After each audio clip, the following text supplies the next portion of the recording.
There we are. I don't It see happened. us there. It happened again. What did? Us being On here this, at this time on this day of the week. of all of the other options there are available, it just happens to be something about it. I don't know. Like we don't plan it, and we just end up on this live stream every week at this Yeah, time. yeah, completely unplanned, unscheduled. It's just how it is. Yeah.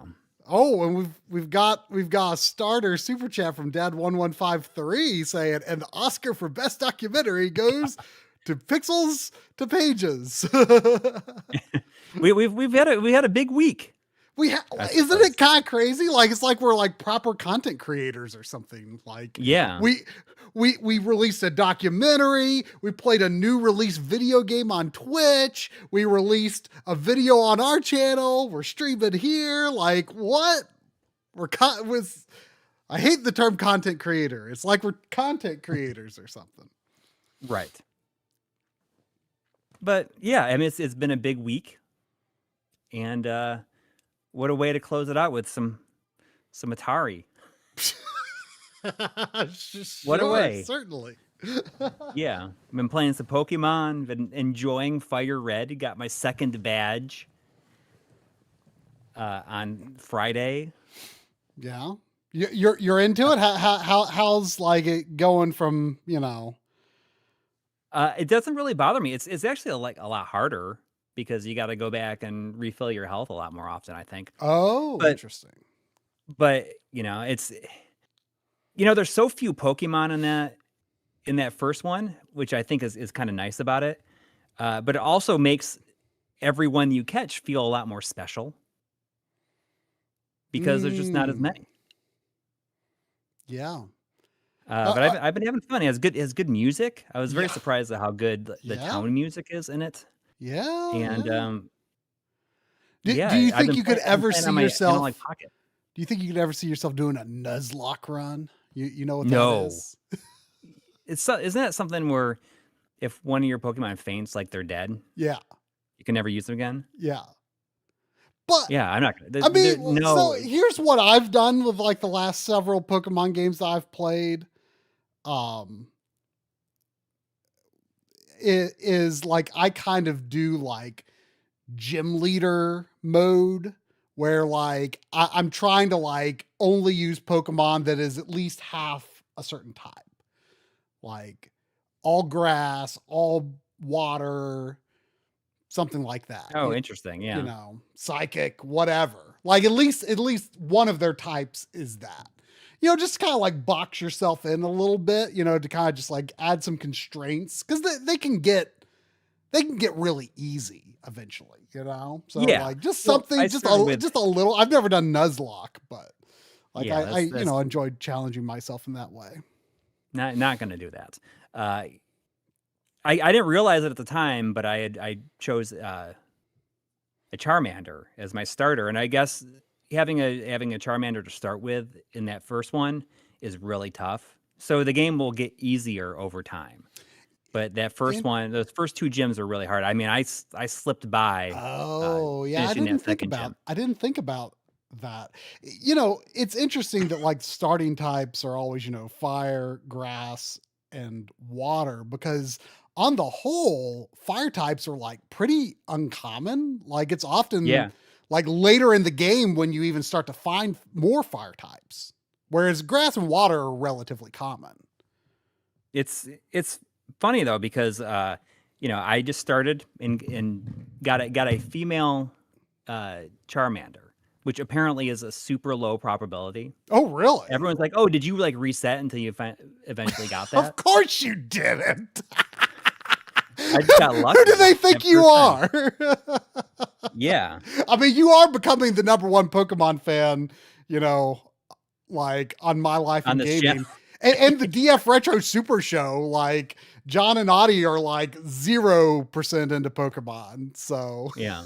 And like here you are just like becoming the #1 Poke guy. Apparently. It's such a weird thing.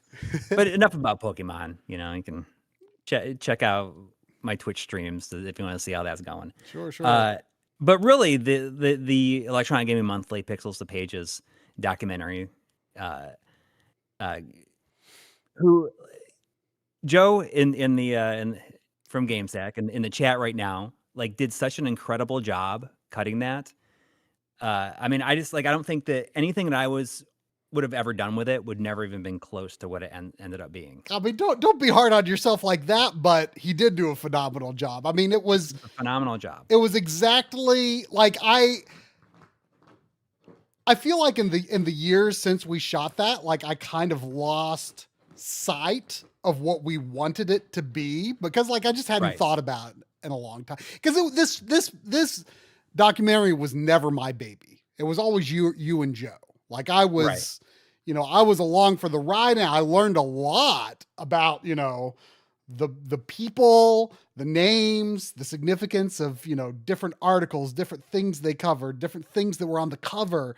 I learned a lot, just like I'm sure a lot of people who didn't know a lot about EGM, right? Mm-hmm. I was a Nintendo Power kid, and even in the era where you guys were reading EGM, like I wasn't reading really gaming magazines yet at all. I mean, just here and there, just here and there. So yeah, but so I was there to shoot like the interviews that we were able to shoot in person. And there was a great experience. I said in the chat while the premiere was running that I could listen to Ed Simrad talk all day. Like, did I do that interview? I don't remember if I was doing it. I think like you, Joe, and Frank all kind of just like did it. Well, we all jumped in, but I was the one sitting in the chair, like looking him in the eye for the whole hour plus. I don't remember. I mean, Joe would know because he would probably be hearing. He'd be the one hearing. It's weird how I don't remember questions the most. That's weird that you don't remember. I mean, I was behind the camera. I mean, kind of the flow of the production was, Joe and I would work on setting up the shot while you like kind of did the social thing with the subjects, which is kind of how we work in general. Like you kind of break the ice and warm them up a bit while I focus on getting the shot, and in this case me and Joe focused on getting the shot, so but yeah, it was an awesome experience. Just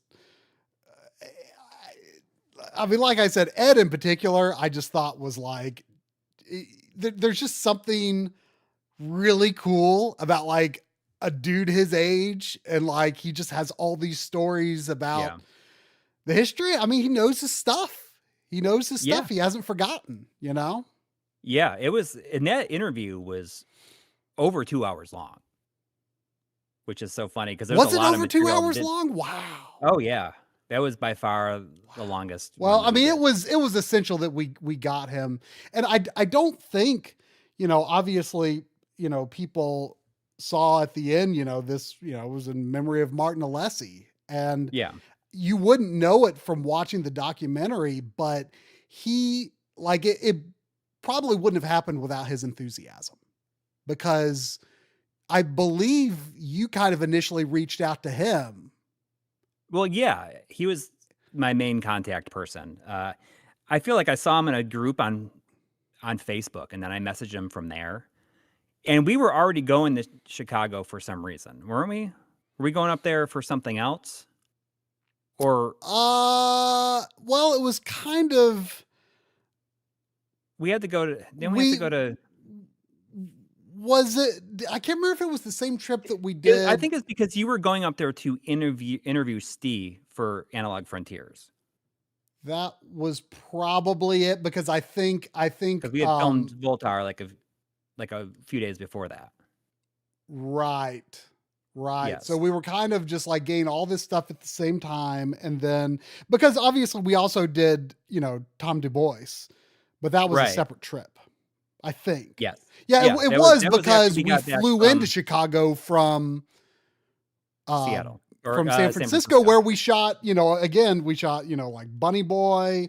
And well, We shot and Frank, but we like Frank. ended up Yeah, we shot in Frank stuff at Digital for, Eclipse. and that was also where we got the GamePro guy at Digital Eclipse. Yeah. We recorded all these interviews at Digital Eclipse because we're just kind of thrown into the situation where it's like, oh, you can interview everybody here if you want to. So we just like shot all these interviews with people who worked at Digital Eclipse, like talking about the history of Digital Eclipse, including like the CEO of Digital Eclipse. That this stuff is just, I gave all that material to Digital Eclipse to do whatever they want with it. And it's probably just like in their archives or whatever. Yeah. But yeah, so yeah, we were going up. We're going to Chicago anyways. Yeah. Yeah. And So, it worked out pretty nicely that, you know, like I had met and started messaging with Martin on Facebook about wanting to do this. And then before we even had anything in place, he's like, oh, I can get you these people. I will reach out to so-and-so about it. And the way that those interviews worked out, I mean, I think that we went up there only expecting to get Martin and Ed, and that was it. And we got everybody from the old crew, except for Mike Vallis, who we later were able to get. Yeah, at Midwest Gaming Classic in 2023, I think. Yeah, yeah. Oh, and see, like we weren't able to get for sure on like Ken Williams, right? Ray Price, Terry. We weren't able to get, but we were kind of able to connect with them at the Galloping Ghost swap meet that happened the next day. Yes. And Doc Mack from Galloping Ghost said, like, you can use my print shop. Yeah. And so like Joe and I think went over to the print shop and like setting it up to shoot interviews, just like crossing our fingers they would be into it.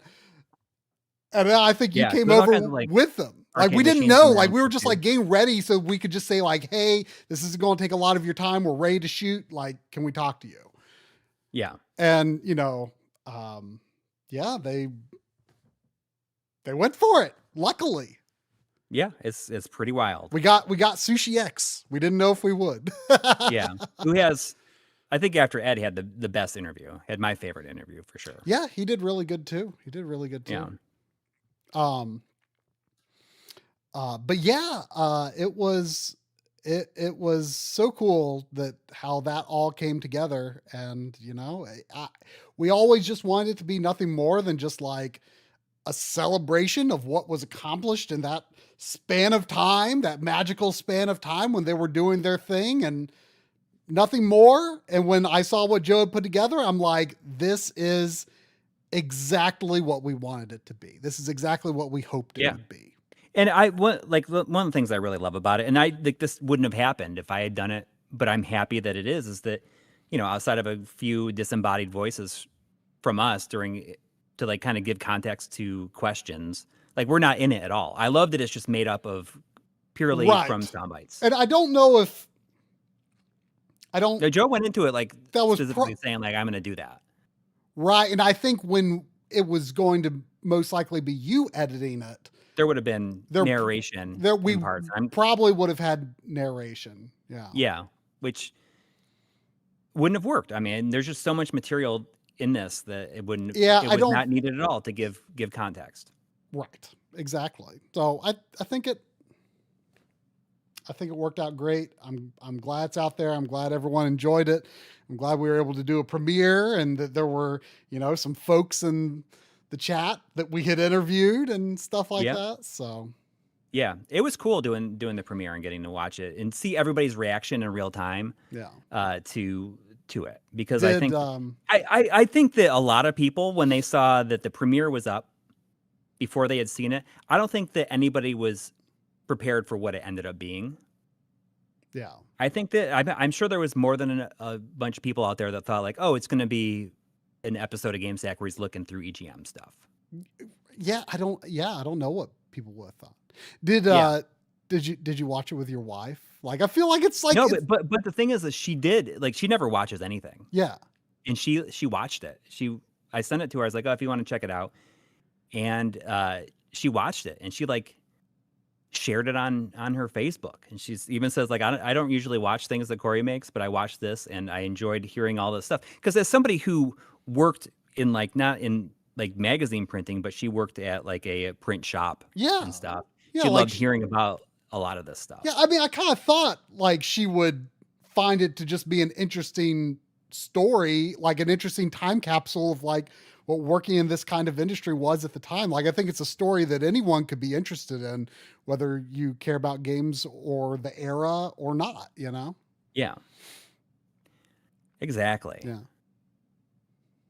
Well, you wanna go ahead and we can continue. There's a couple of super chats, Yeah, but if yeah, you wanna yeah, go yeah, ahead and, yeah. you wanna switch over to Well, playing some games on that beautiful yellow Atari. yeah, so I mean, I actually don't have it hooked up right now just because I just wanted to show it because like so the 2600 plus like also is like available in the classic wood grain, but the ones that it was PLAION that sent it to us, which I don't fully understand like the workings of like where the connection there is because like unless something has changed, I think PLAION is an Embracer company and Atari's like their own group. I think they're working. I don't think they're Embracer. I don't think they are, They as far used as to I know. be, I Maybe they think. used. I don't know. I mean, But maybe. anyway, so yeah, I don't know how they're connected to Atari, but they were the ones that sent us some stuff to check out. And you know, I remember I was interested in this because it's like, oh, it's literally just an Atari 2600. It works like an Atari Yeah, 2600. and CGQ Chris got one and said, "Oh, you should get one of these. They're really good." It's pretty neat. Like it's, you know, I've only tested it out very lightly. But like it obviously it's you know, it's emulation. I mean, I have to assume it's definitely emulation. But like there's no menu, there's nothing. Like it just you turn it on and it, you know, I assume it does a ROM dump and it plays the game. Like literally the only Oh, you think is it doing? You think it's doing a ROM dump? I mean, I guess it would be. If well, it's it just an takes a minute to boot up, so I would assume so. I see. Okay. But I don't know for sure. But like literally the only thing is they like added like a 16:9 and 4:3 switch on here. Like that's it. But Yeah, actually like the 16:9 looks more correct to me. So I don't but it actually is capable of know. firmware updates. So maybe if they see this, Well, I did update the firmware. yeah. Or I tried to update the firmware and it didn't work. And I think it's because it's already up to date. Okay. So it looks pretty neat though when you turn it on. I don't know if you how clearly you can see though. It's got like, you know, this particular like Pac-Man bundle. Like these like Pac-Man and the Yeah. ghosts and the Atari, like they light up when you turn it on. It looks pretty Oh, neat, that's cool. actually. Yeah, yeah. I mean, it might be a little too bright yellow for some, but it is pretty neat. And so the Pac-Man one came with this Pac-Man cart, and like I kind of love how simple this is because it's just like the manual here says something about what they do, but it's like literally got dip switches on this cartridge for like different Oh, modes. yeah, because it has like the 2600 mode and a 7800 version, right? Or both. Right, and I'm not sure. I think it probably is the 7800 one by default. I don't know. This is a 2600, but it plays 7800 carts as well. And I've got a stack of like some of my original carts here. They can work. But they also We've sent like a got whole a bunch of stack games with it. of new games, which some of them I'm not sure if they're like new Atari games or if they are like because some of them like there's Ninja Golf. Like obviously that's a game that released back in the day, but it's just like a new print of it. Right. And some of them are newly developed. I know. Did they send you Tiger Heli? Yes. Okay, so that's a brand new port. Oh, cool. Yeah. So anyway, you know, I'll just start with this Pac-Man one because Yeah, let's do that. not? Actually, I was kind of thinking about like, well, never mind. Never mind. I'll just All right, so I'm going to. There's a couple of super chats here. I'm going to read. There was $1.99 from Turbo Sean saying, pouring one out tonight for Diglett the Diglett. So I caught a Diglett in Pokemon, and I accidentally hit that I wanted to give it a nickname, because I only give my starter a nickname, and it's always Nelly. Oh. Anyways, I had accidentally said I wanted to give Diglett a nickname, but since I couldn't back out of its name, I had to type in Diglett, and it was probably Turbo Sean who says, that when Diglett evolves into a Dugtrio, it's going to still be named Diglett. Oh no. And I was like, all right, I gotta set it free, and I gotta catch another one. Oh. That would annoy me. By the way, I have 2 controllers here. Yeah. This one came with the system as like, just a Pac-Man themed classic joystick, but wireless. And they also sent this, it's got a name. It's like it's a 2-button controller. And they each come with a USB receiver and an Atari 2600 receiver. This thing has no like USB ports aside from the power. And you also use that to update the firmware. But like you use like real 2600 ports. So if you want wireless, like, these come with wireless adapters. But I'm going to use this one. I actually gave a tease of this on the Twitch stream on Thursday when I was playing Metroid Prime, because Scott Snyder was like, man, when are they going to make D-pads with screw holes again? And I'm like, dude, right here, Yeah. is a D-pad with a screw hole. Oh. And you can put this little stick in it. Like, for what it is, honestly, like for playing Atari games, like this actually seems kind of totally okay. Yeah, it doesn't feel mushy or anything. Well, it does feel mushy, but like so do Atari sticks, right? Yeah. Like don't get me wrong, I would not They've always been like that. It would be inauthentic if they weren't. I would not be going and playing, NES games with this. But for Atari games, this actually seems like a pretty solid compromise, actually. Right. There's also $5 from Dad1153 again. Thank you, saying Pixels pages to be a template for a new series of docs about classic gaming magazines. I want war stories from Game Fan, Next Gen, Game Pro, etc. There's been a lot of people that have asked about doing something like that for these other magazines, and I think that it would be super fun to do that. I mean, that was kind of the original. I think when we first came up with the idea, it was going to be just video game magazines in general. And then we we got so many EGM people that we thought, oh, it'd be silly not just do something straight on EGM and that's it. Right. But, I mean, some of the other magazines would be fun, but I don't think it would be, I don't know, I just don't know if it would be as exciting or as interesting as this first one is. Because, like some of those other magazines, like not as scrappy and not as like going crazy with magazine size and interesting info, especially for like people who are into imports and stuff like that. Right. I just don't know if other magazines would be as exciting. Yeah. But I think if we had the opportunity to do it, we probably would. Whew, I almost got hit there. As you can see, I am no Pac-Man pro. Oh, I thought you were dying there. There's also $1.99 from Corndog Maddie. Thank you. Thank you. Saying thank you for a great documentary. Thank you. And also big thank you to Joe, because it would not have been, it would never come out if it wasn't for Joe. Yeah. Honestly. Because we had been talking about it for so long, and then I was just sitting on the material, and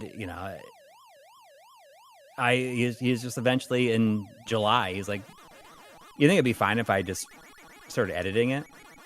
I was like, oh, yes. Please, here, let me clean up the project that has gone through many years of Creative Cloud versions, and I sent them all the footage, and from there, it is what it is. So yeah, the core interviews were probably shot in what, 2018, I'd say. Yes, in April of 2018, I believe. It was before we went to Japan. Wow. To film M2. And 2018 was like a crazy year. Yeah, because I mean that's when we recorded so much material for documentaries that we were overwhelmed by it. Yeah, we were so overwhelmed by it, having it, that we didn't do anything with a lot of it. There's such thing as too much. Yes. Stuff to have on your plate. Gabe Sack says, really stroking my ego here, guys. Love it. Yeah. Well, I mean, it was what it was because of him. Yeah. Yeah. What do you say we open some of these boxes? Yeah. These new games. What shall I go for first here? We've got Bounty Bob Strikes Back, Berserk, Countermeasure 2, Fatal Run. Do Tiger Heli. Tiger Heli? Okay. There's also Frenzy, which I guess is a sequel to Berserk. I never heard of it. I don't know if it's like a newer release or a back in the day release. I took the shrink wrap off of these, but I have not opened them otherwise. Zodiac, have I lost weight since the filming those? Yeah, I mean, from the time of those interviews, I lost a bunch of weight, gained it all back, and have lost it again now. Because since the beginning of the year, I'm like down 33 pounds or something. And so I was at the weight I was at in that, and then I like lost it, and then gained it all back, and then lost it again. I feel like I need to read the back of the box for these. It says here for Tiger Heli, the mission is critical, time is short, and the enemy is gathering strength. The Tiger Heli chopper features advanced tactical capabilities, making it the only craft that can handle this challenge. Maneuver your chopper over dangerous terrain with enemy fire trained on your position. Cripple their defensive capabilities with blasters and bombs to fly your way to ultimate victory. It's got a manual and everything. There's probably a good chance that we will not get to the C64 in this stream. I mean, and in that case, I want to, because I will do an additional stream between now and Christmas. See, it's even got an advertisement for Yars Rising. Ooh, in here. But yeah, it's true. I was in my 30s during. Oh no! Oh no! Video. Oh gosh! What? That was in my 30s. You in your 30s is like forever ago. And in 19 days, I'm going to be 47. Oh no! Oh no! How did we sit on that stuff so long? I don't know. It's pretty wild. But yeah, I was gonna say something else about it, but I forgot what I was gonna say. It was just, I lived in the old house. Oh, when I shared some pictures on social media yesterday from the filming of that, and I was like, oh, like there's no gray hair at all happening in any of these photos on anyone's part. And now there is. I mean, I don't know to what extent you can really tell that with you too easily, or most people wouldn't notice. Well, if you look at my hair when it kind of grows out a little bit, if the light hits it in the right way, it's like, oh, it'd be silverish if I let it grow in. So is this output in 720p? It is, yes. Both the Okay. C64 and by the way, this and you don't see a lot of vertical scrolling on Atari, but here we are. It is not integer scaled. I do see some. Yeah, it's not too egregious, but you cannot fix it with the retroting. The weird thing. That should be like, it should just be an option. Well, like I say, there really are no options. Right, but they should make it. They should make it integer scaled, or like something. There has to be some way to do it. Like if you hold down a button or something like that when you boot it up. Here's the weird thing, though. Actually, it's got interpolation. Yeah, but it's uneven. It looks uneven. I'm kind of wondering actually if it's like maybe 480p upscaled to 720p, and that's why it looks like it has interpolation. Right. I don't know. Before I fall too far behind, there was also $10 from Jamook Luke. Very fun name to say. Thank you. Saying, awesome job on the documentary. Really eye-opening with some great insights. It jumped out of my seat when I saw Dan Shu. I worked with him at Blizzard, but had no idea he was an industry legend. What? You didn't know? Wow, that's funny. I mean, I'm sure that happens a lot. It depends on how old Luke is. Or Jamook is. Jamook Luke. I'm going to give this another try. I mean, this seems fun. I'm bad at it, but it seems fun. I don't know if I've ever played any version of Tiger Heli, to be honest. There's also $5 from Ricky Pon with no message. Just thank you. Thank you. Just throwing it out there. Thank you. I mean, I noticed he had kind words for the documentary in our Discord. So yes. And there's also $5 from Bronson Bunny. Thank you. Saying, love the doc. Would love to see the three of you make more. Maybe Falcom doc. Hint. That would be insane. Oh gosh, Falcom. And I feel like that would have to be a series. There's just too much history there. Too many eras. It would be tough. Falcom would be interesting. I mean, especially since it's kind of a small team. Yeah, I feel like it wouldn't be entirely inaccessible. Like we probably know people who could, introduce us. Yeah.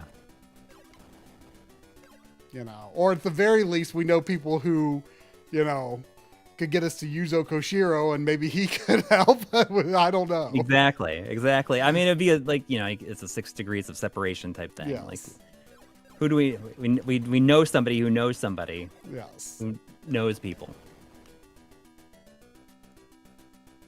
I did see that in the chat that Dad1153 said is thanking Joe for his review of Death Wish Enforcers. And it's interesting because I have the console version. I think it stinks. Yeah, I had no idea about the better PC version.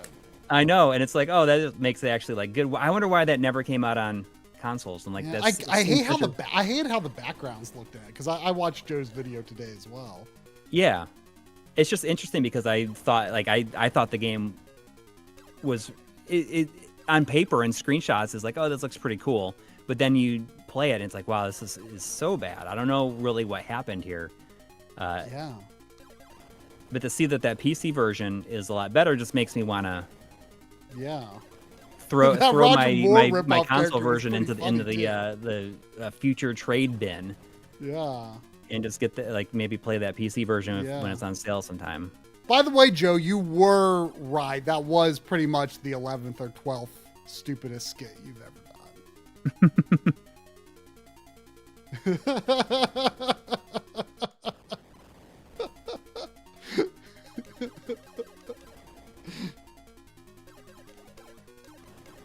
Although I get it, that's the closest thing to a new game smell that you're probably going to get today, right?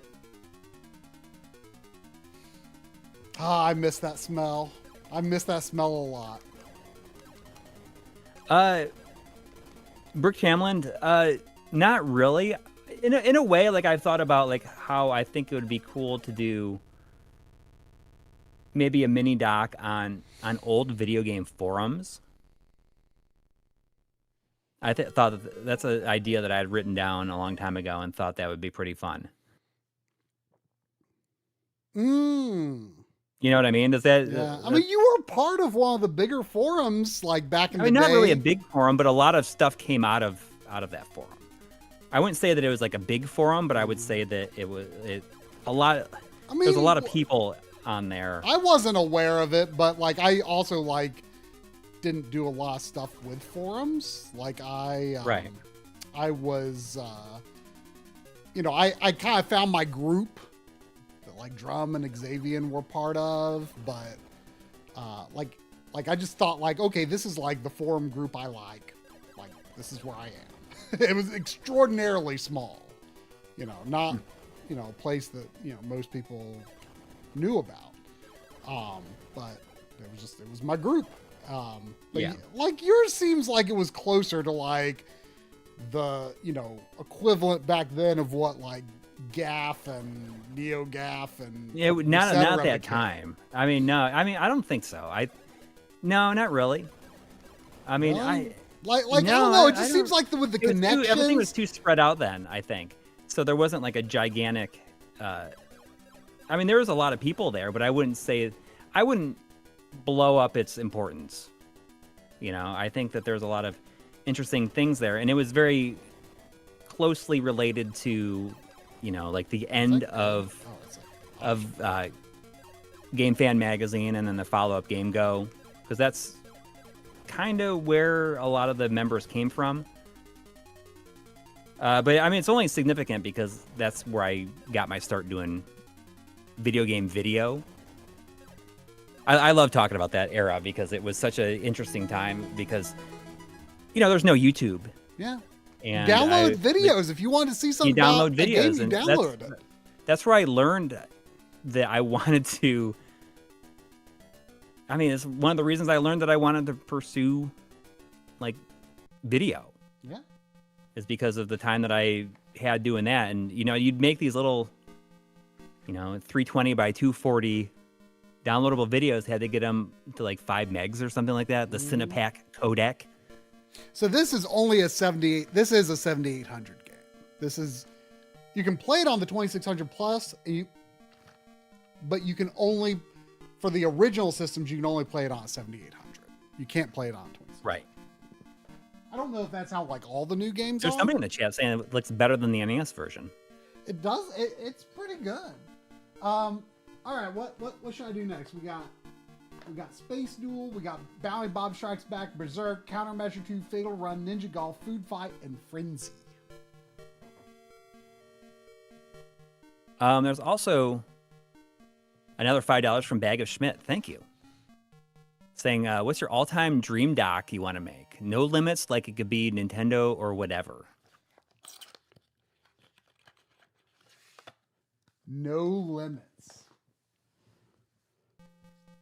Like a dream doc. I think it'd be awesome to do something on Yu Suzuki. I mean, this probably wouldn't be the one specifically, but I was pretty darn jealous of Danny O'Dwyer doing the Final Fantasy XIV, like, rebirth documentary. Yeah. I was pretty jealous of that. I mean, I feel like for me, it would have to be like... Everyone's asking you to smell the box. Smell the glove. I mean, they just don't smell like game cards smelled back in the day. They just don't. But it's not, I mean, it's a good smell, but it's just like paper. It doesn't have like, smells like paper and cardboard chemicals and plastic that you're really looking for, Yeah. Like for me, I would have to say like just Squaresoft. Like, yeah. No, the story ends at Square Enix. Like, I'm not as much on like the bandwagon of people being like, oh, everything went downhill after Square Enix. I think that's just people like feeling emotional about like the loss of the name that they loved and just like see a pattern of like changes that were probably inevitable regardless of the merger. Like I don't have any sort of hate for Square Enix, but like there is something about that Squaresoft logo and that Squaresoft era that does make you feel warm and fuzzy. And I feel like, interviewing Sakaguchi and Uematsu and, I think Nasser Jabeli like kind of resurfaced a few years ago. Like, I think he gave an interview like a couple years ago, which he has like been so off the grid for like 3 decades.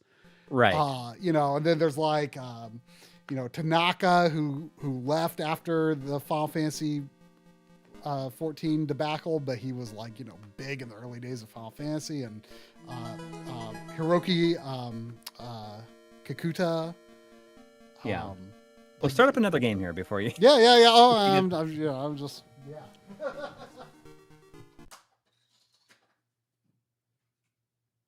But yeah, I think that doing something on, the mid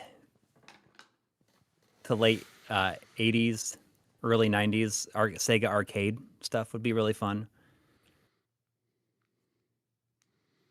One thing I like about no limits means you can get an interview with Yuji Naka. Yeah.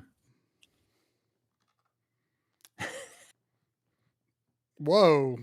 As long as he has to be wearing his Balan Wonderworld white suit. Something happened. The scaling on this is a bit different. Like I don't know much about like Atari video modes. Me either.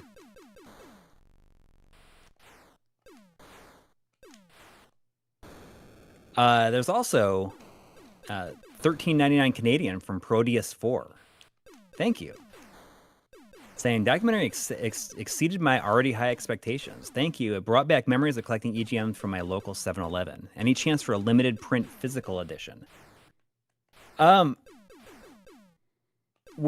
remains to be seen. We're gonna see if we can talk to somebody about it. We know people want it. Yeah. But like doing it like up to, a standard that would make everyone happy is. Well, yeah, exactly. Because I mean, it's available in 4K on YouTube, but so naturally we would want to do a 4K. But people don't understand how like prohibitive 4K Blu-ray is. It's like to license the software to author it is something like $30,000 or something crazy. So that's the main reason you won't see, like a big. Well, we wouldn't be able to do that, and not only that, but since it is 4K and Blu-rays like standard HD Blu-rays max out at 1080i. And the only way you can get 1080p is if it's 24 FPS. 24 frames. We don't do 24 FPS for our document. Even though there wasn't a lot of gameplay footage in this, like we don't shoot in 24 because of the high possibility of including gameplay footage. We shoot at 30. If you want to look at the limited run games documentary that we did years ago, that was all at 24. And if you look at the gameplay in that, it's just like looks real choppy. Yeah. Or if you did put the gameplay at 60 and the video footage doesn't look as smooth as it could because it's in a 60 hertz container. Right. 24 FPS is like, I think it's kind of an annoying thing when it, like, a lot of times, like, there are, like, 24 FPS, like, encoded movies and games, and it drives me absolutely insane because there is no universe where that is ever going to be viewed at 24 hertz. Like, unless it is a 120 hertz game. Like that's the only valid place to put 60 hertz, but that's like not going to be the standard for a long time, you know? Right. So it's crazy. So is this Space Duel? This is just like asteroids, essentially. Yeah, pretty much. So that was interesting because like I flipped, like after my first attempt, I flipped the switch for 4.3 and it looked a lot more correct, but the scaling when I had on 16:9 mode didn't really look wrong for the previous games. So I don't, a lot of times like Atari pixels look super wide, right? Yeah. So like I don't actually know. I was actually looking it up on that dot clock rates site, and it's like the pixels are like 1.7 or so times wider than tall. So we may not be conveying our Atari aspect ratios 100% correctly here, but yeah, we're it's whatever doing the our system best. does.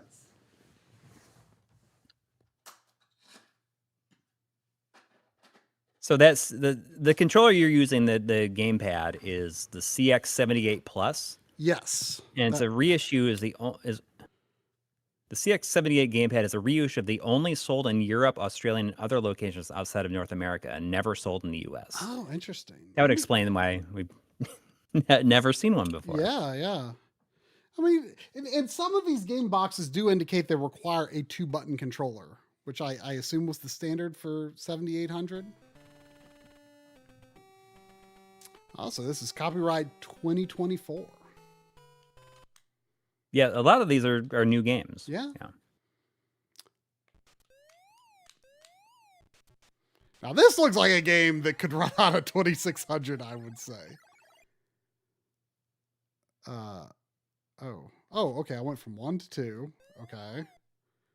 Can I kind of like jump on these guys? No, I cannot. What am I supposed to do? Bob's Mooring Calisthenics. So I picked up a gun. Oh, I can just like run through enemies when I have a gun. Okay. There's an Atari controller up there. Oh, that lets me also run. Oh no! It's an Atari game, so you can't fall very far. Oh. All right. Got my gun.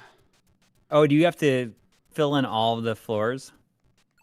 Fill in the floors? When you walk over the floor, it turns solid. Oh, I get it. Oops. Oh, no. Oh, man. Bounty Bob is done for. This is Bounty Bob Strikes Back. Is there an earlier Bounty Bob? Maybe. So you've been playing that Metroid Prime 4? I have. Yeah. What do you have any impressions you'd like to share with the group? I mean, it's good. Like kind of my only particular disappointment, I suppose, is that a lot of the biomes are like the same as Metroid Prime 1. You've got, there's a lava biome, there's an ice biome. It's like, come on, guys. Yeah, a forest, an overworld forest. Yes. Well, the overworld is the desert. The desert is new, at least. Yeah. There's been a lot of controversy about that, but I'm about not sure what? About the music in the desert, or lack of music in the desert, and about how it seems really, like really. You don't really spend that much time there. Like there's not no music. It's just like very atmospheric sort of sounding stuff. There's not that much. Yeah, Errol Manado says they keep telling you where to go. That's like kind of the weirdest thing to me. So like, like people obviously were upset about that guy Miles McKenzie, that was shown in some previews that I didn't really pay attention to. And like he's not that annoying, really, but it is like whoever it like came up with that idea, like they don't watch GameSat because he is like you know how a few weeks ago Joe did that one where he did like that Fist of the North Star game, like the English localization, and all he did was like read the dialogue as it was in funny voices.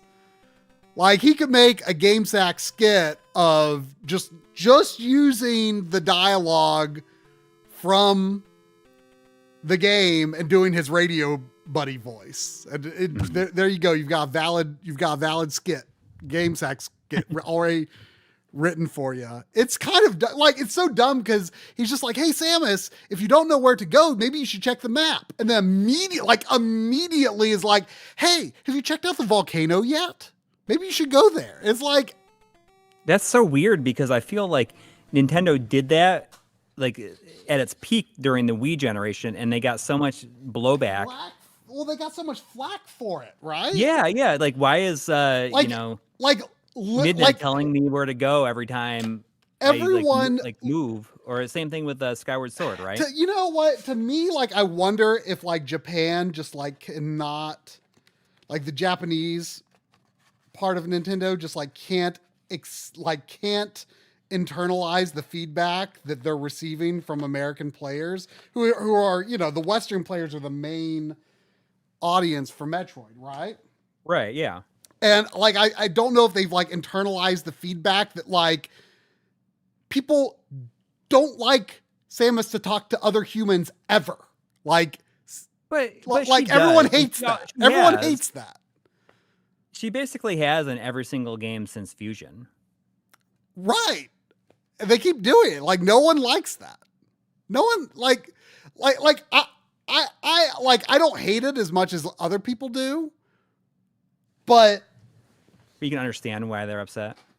Absolutely. Like, so they just shouldn't do it. They shouldn't do it. I mean, so I honestly felt bad for the voice actor. Like the second like human character that you encounter, like I honestly felt bad for his voice actor because like I feel like he literally had like the most uninterestingly written character in like this century of video games because he's just like everything he said was so boring. So boring. It didn't even need to be there. And it comes off like I only played through the intro. I played to the first save point. Like you weren't intending to start it right away. No, but like really, I would have played a lot less of it if there was more save points. I mean, I couldn't believe how long it took to get there.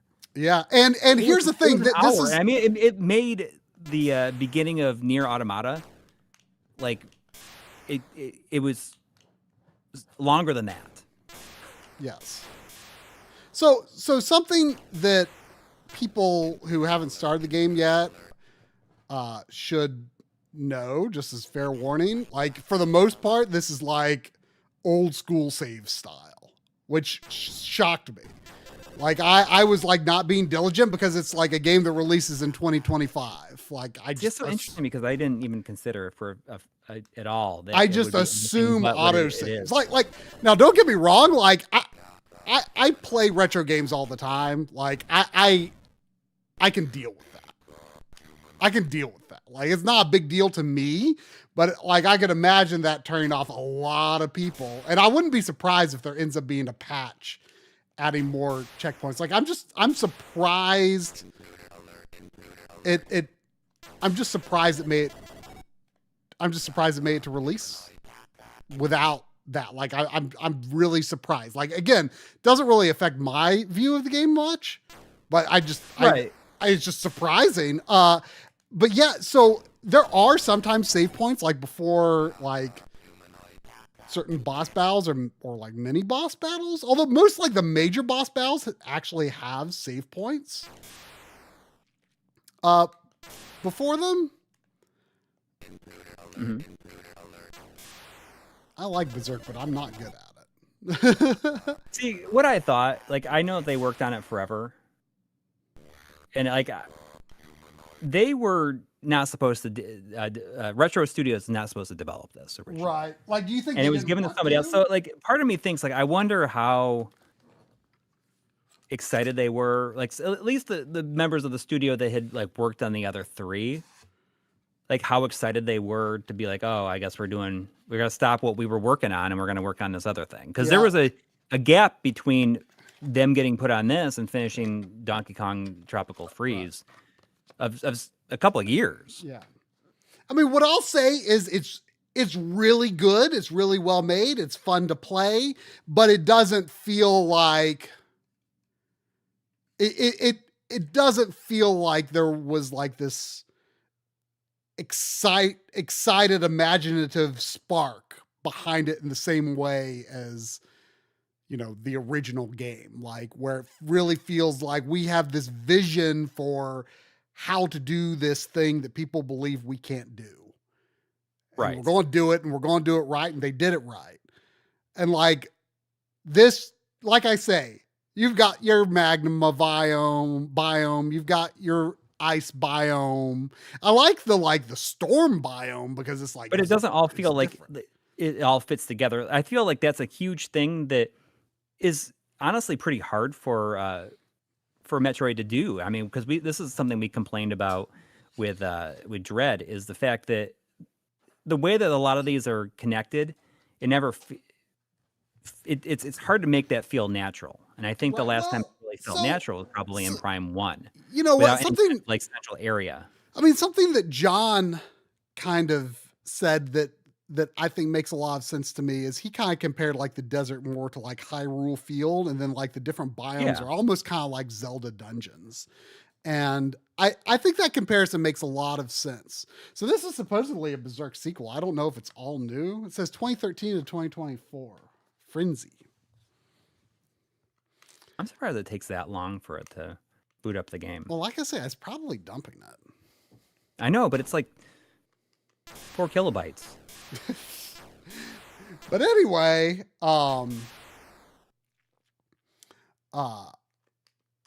like I would actually say the desert's like maybe closer to like the Great Sea or something like that from Wind Waker.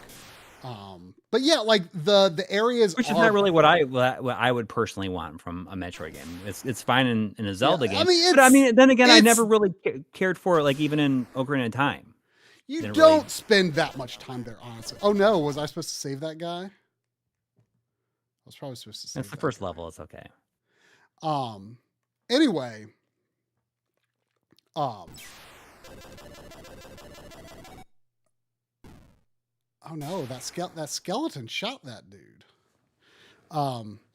Anyway, yeah, so like the levels are like pretty self-contained, although you do have to like go back and forth because they might have doors that are blocked by this or that, you know, that you'll get in later levels. So it's very much like Metroid Prime 3 in that way, where, you know, it had the different planets. Yeah.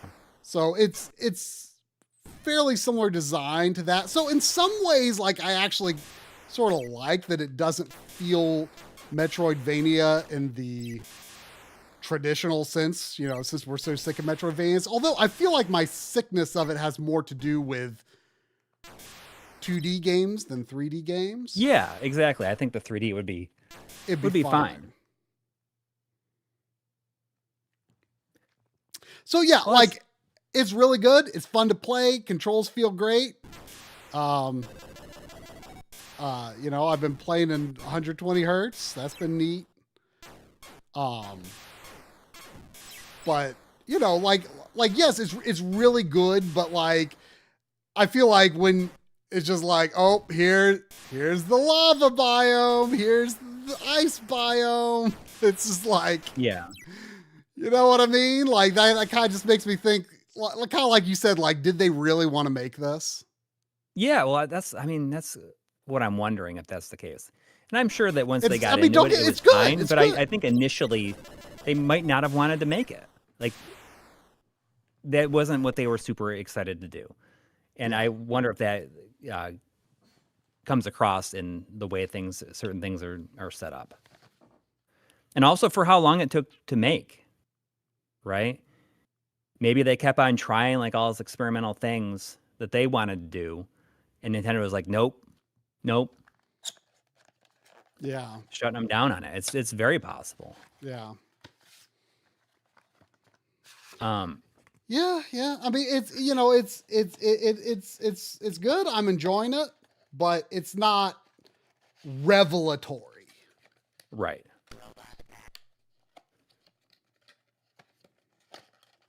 I wonder where you will rank it against the other 3 games. Yeah, in this series. you know what? Honestly, it's like really renewing a desire for me to like replay 2 and 3. Yeah, because like I'm like I want to know like where I stand on this. I mean, Drum and I have been talking about replaying 3 for quite a while because I keep insisting it's really good. I remember loving it almost as much as the first game at the time. Yeah. I mean, I remember I liked it a lot more. Drum just like doesn't remember, and it keeps coming up on our Game Court rankings on the back lottery streams, and we're like, we need to replay this like on stream together. But I would also want to replay 2 because like I kind of wonder if I would like it, like revisiting it, like because I didn't like it that much at the time. But I wonder if I would like it. Maybe I'd like it more now. I don't know. Yeah, I wonder if I would too, because I played all 3 of them on the trilogy. So I played them all in a row. Yeah. But like, and I'd never played 2 and 3. I played those for the first time on there, and I like 3, but I did not like 2 at all. You know what? And I wonder if like 2, maybe I just played it too close to the first one, and I was like, because I think that Metroid Prime 1 it's darn near a flawless game. Yeah. In my opinion. Yeah. I think it's like up there. It's like a 100 out of 10. It's like 100. It's a 100 out of 10 game.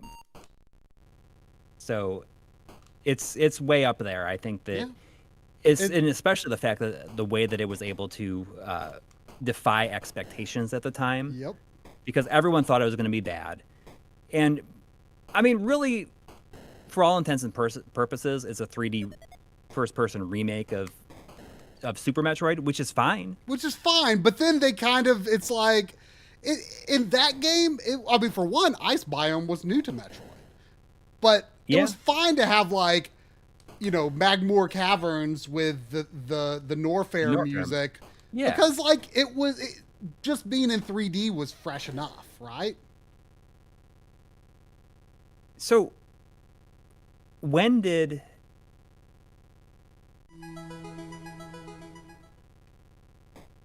Prime 3 come out? 2007. Interesting. So that's long. Is that longer than the gap between the original Metroid and Metroid Prime? Yeah. Wait. No. I think it is. 2002 to 2007. That's 5 years. No, I'm saying from the original Metroid. 3 to 4. Yes, was the same amount of time as, or more, was more time than the original Metroid to Metroid Prime. Well, you know, I honestly never. I don't know why. Like, I don't know if they said like, oh yeah, we're making this a trilogy, but like, I like never had any expectation of Metroid going beyond 3. No. Metroid Prime. Like, I thought that was it. Like, they'll do something else with Metroid, if anything, right? Like, I don't know. For some reason, I thought that was it. And so I never had an expectation of a 4. Yeah, Metroid 1 was like 86 or 87. 86, I think. Well, I think maybe 86 in Japan. 87 here, right, probably. So 86 to... Metroid Prime was 2002, right? Yes, Metroid Prime was 2002. 16 years versus 18 years between... Although, you know, Dread was in there. And there was like a number of... Was there anything on the 3DS? Was there any Metroid games on the 3DS? Yeah, Samus Returns. Oh, yeah. There was like a Metroid Prime pinball at some point. Yeah.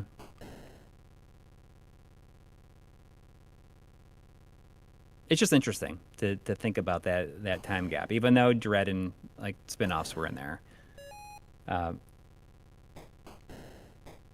Yeah, but I mean, the gap between Prime, yeah, I mean, I've got some interesting ideas about where the story is going, because like right now the story is like doesn't feel like anything that would like add interesting Oh lore. yeah. Okay. Sorry. You're right. Not 36, 26 years. Um, Well, like right now, no, like doesn't feel like anything about add interesting it's lore. But not. I've It's like not. I've got It's an idea. I'm like, oh, I wonder if no. this is where It it's is. It's going. 16 years. Yeah. 86.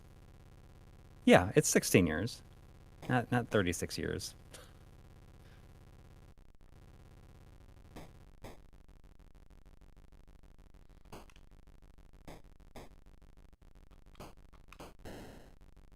This game seems fun enough, although I don't really know where it's going. Is it? Is it? Oh, I'm supposed to stop a missile launch. Sorry. Somebody commented and like gave my brain like a.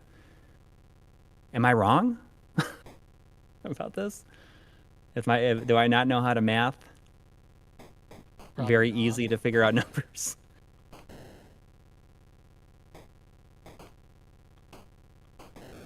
Well, this is kind of fun, but it seems like a 40-minute long game. So let's move on. All right. Um, Oh, there was $5 from EB Chill 2. Thank you. Saying, are you playing this in order to get accustomed to the future of the memory shortage in the world? Maybe. you know, I often think about how, like, you know what? I've said it before, but when the Xbox One was unveiled, and there was no reason to believe that Sony had any incentive to do any different than what Microsoft originally announced about, you know, just like completely taking away like physical ownership from us, and, you know, having all these forced terrible features and stuff. We had no reason to believe Sony had any incentive to not just do what they were doing, and they didn't. And, you know, we backtracked, and, you know, things have been fine. But at like in that span of time between the Xbox One reveal and then E3 kind of clarifying Sony's plans and making that cute video of here's how you let your friend borrow a game on PS4, like I came to terms with the fact that like gaming is likely eventually going to go in a direction that I just don't feel super compelled to follow or, you know, engage with all that heavily. But I will never run out of, you know, games to play that already exist on systems I already have. You know? So Yeah. I'm okay with that. And you know what? If learning to enjoy more Atari games is part of that effort in a world where no one can buy any products that have RAM in them, then, you know, Yeah. so be it.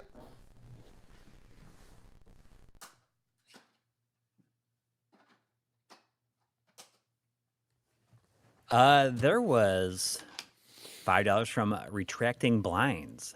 Thank you.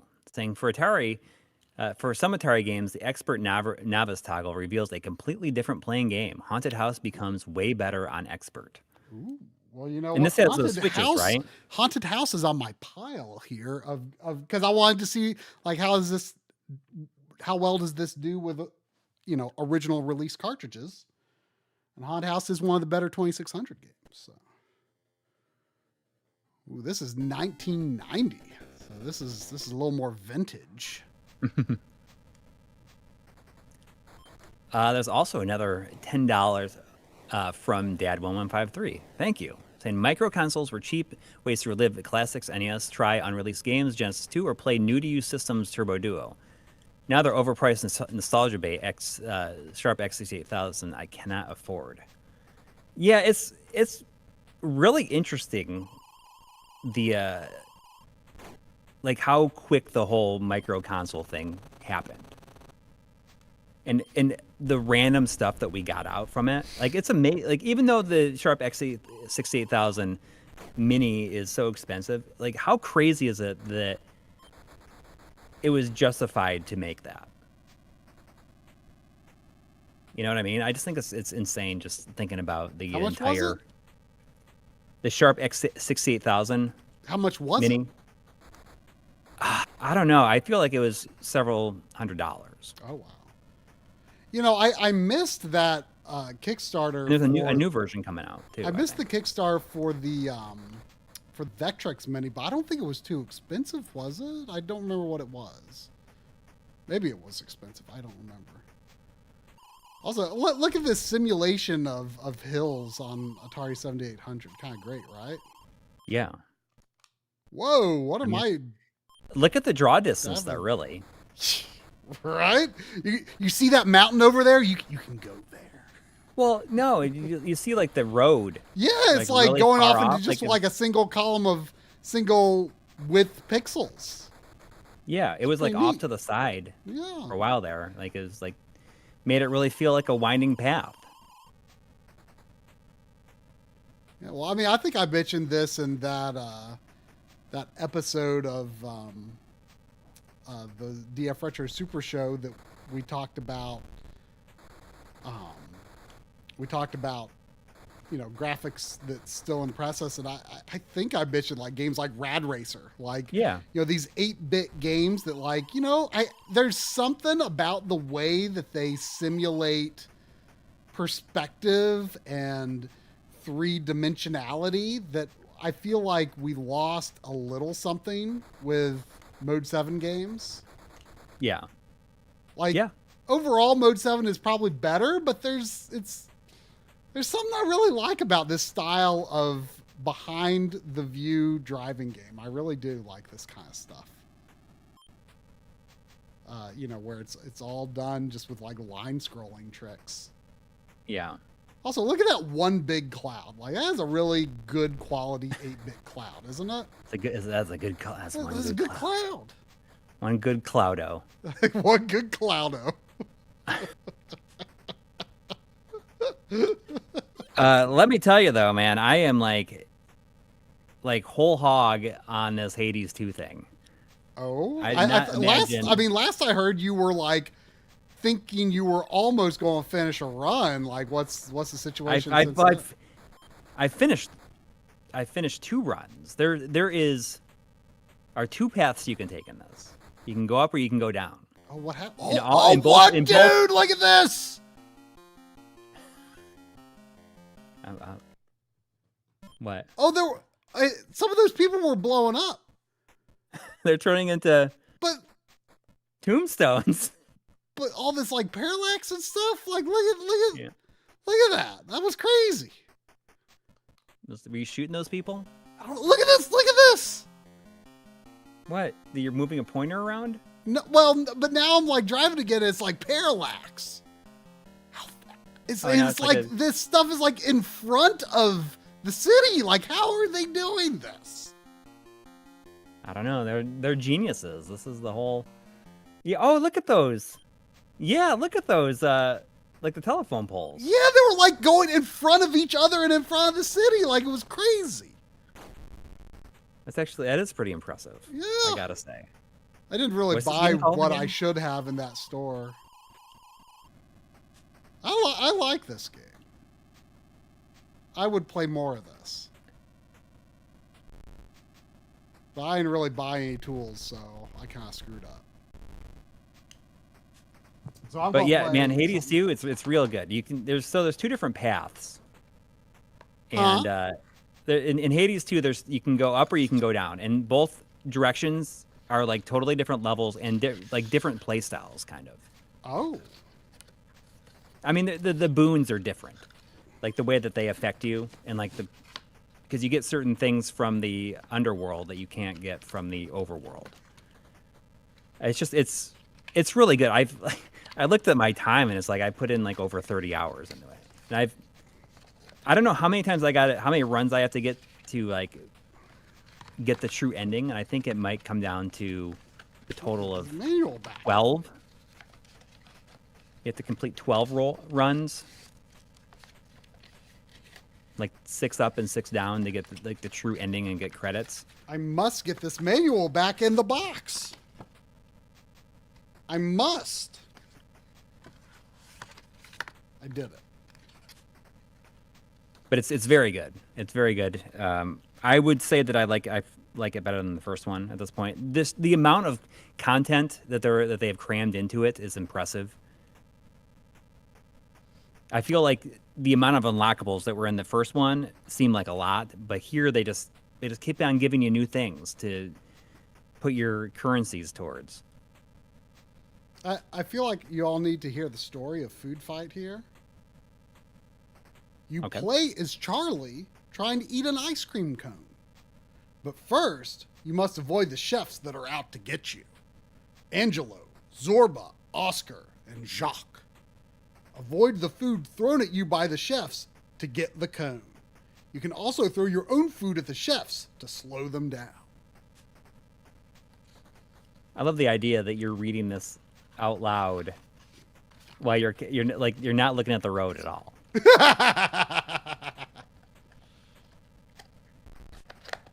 I'm surprised that you're still alive in this game. Yeah. Well, no, I'll wait until I finish with these because some of these might require 2 buttons. I was going to say I should switch to the classic joystick, but I'll do that with some of my carts.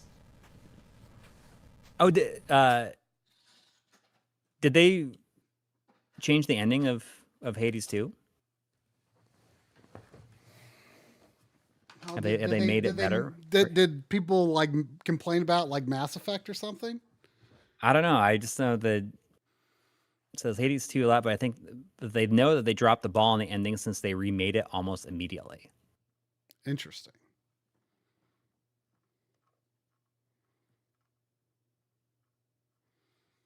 That's an interesting way to put it. Shadow Mask says, I think we've all had that moment playing Atari where you realized you're trying harder than the game allows you to. That's an interesting way look at these chefs! Look at their body shape. Whoa! What? Did you see that animation when I ate that ice cream cone? Whoa. Did you see that? Oh no!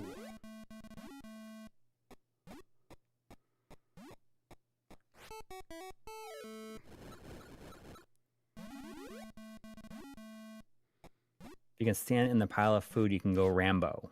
Oh. Whoa.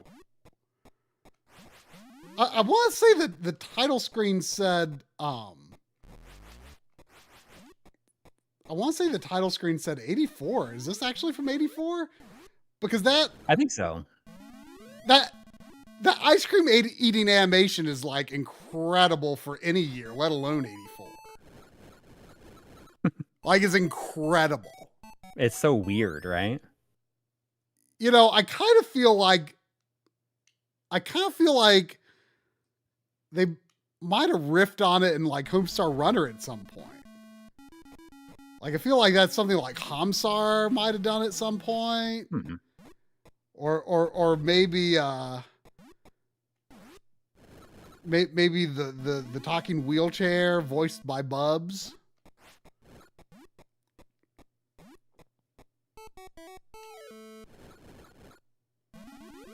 Like that. I feel like something about that animation is like part of my psyche. We're seeing these old graphics for the first time, and our grandpa brains cannot compute. I mean, I'm impressed, for sure. I've never played this, but I did have an Atari. We did get one. I just love that ice cream eating animation like a lot. Yeah. Like a lot. Oh no, I got hit by a sausage.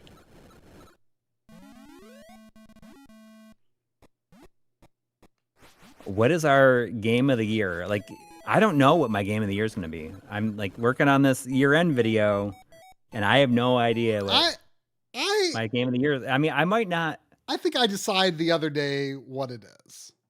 Yeah. Yeah. I think it's going to be I think a controversial pick, but I will justify it. I feel like my game of the year is playing games on Twitch, where I've like played. Your game of the year is Twitch backseats Pokemon. Yes. In a weird way, yes. Keep telling me how I should play Pokemon. It's my game of the year. Although, you know, Diablo 2's up there. I got backseated a lot with Diablo 2 and loved it. But I mean, my like baby steps, even though I'm not going to finish it, is going to be like real high up there. It's going to be.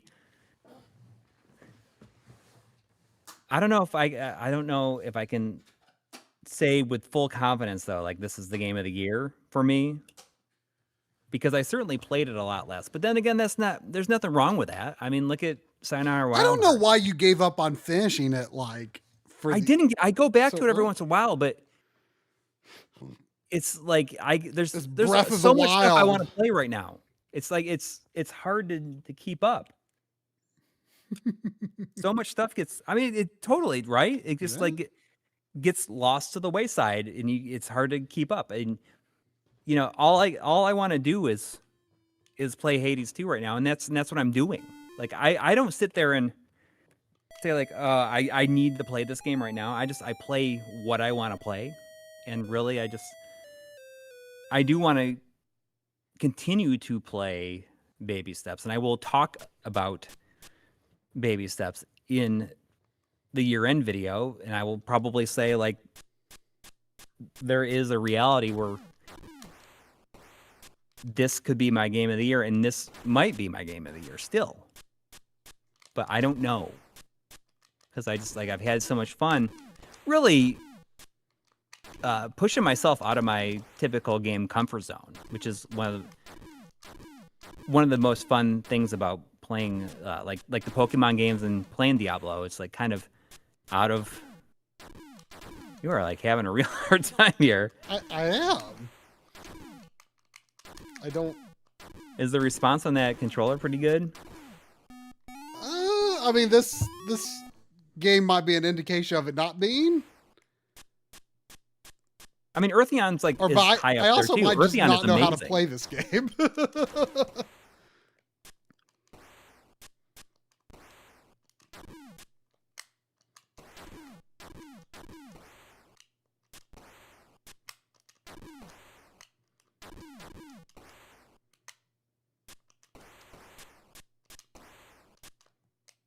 Have you ever played AM2R?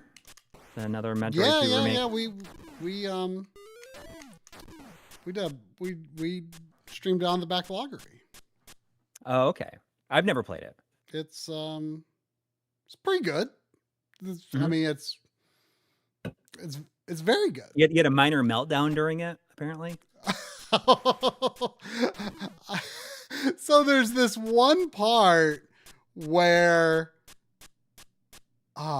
you like, it's like kind of like a mini escape sequence, but it's like in the middle of the game. Like this whole like sector like blows up, and they kind of fudge the clock a bit. I forget exactly how, but they make it so that you oh no. What? It hasn't happened. I'm fighting a big dragon. Oh yeah. On the green. I mean, I've played like the beginning of a round of Ninja Golf, but I've never played all the way to the green. Oh, so as long as I get on the green, like I don't have to get in the hole. Okay. No, that's where you fight the boss. Yeah, I just fight the boss. You go to the next hole. Yeah. Anyway, so like they do some sort of tricky stuff with the timer, and like I think they make it look like you don't make it. Like they intentionally make it look like you don't make it, like no matter how well you're doing. Oh, really? Yeah, like it just like blows up like right there on you. Oh, so it speeds up. And so like I was like, it always zeroes out by the time you get there. And it was like I don't remember if that's exactly how it is, but there's something weird to it. Something they sort of fudged it a little bit. I forget exactly how. But anyway, like I was just like, no, and I was just like so mad and angry and upset. I'm like, Sandy, I'm dead. I'm dead. And then like, I don't know, like maybe almost a minute later, I finally look at the screen and I realized I was alive.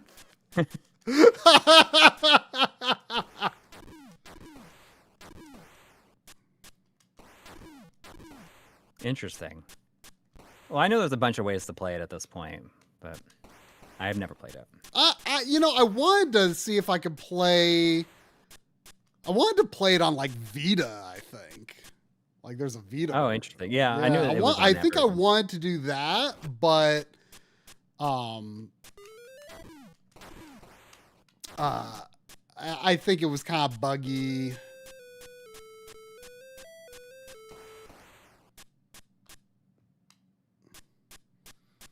Yeah, I think a lot of the like the ports were not. There's snakes in the sand trap. Yeah. Look at that parallax. Yeah, it's not bad. It's not bad. Even if it's not the original release, I guess I am glad to have a physical of Ninja Golf, you know, just because it's Ninja Golf. It's like a game that I just can't like if this came out like on, you know, Steam today, like I'd be like, okay, whatever.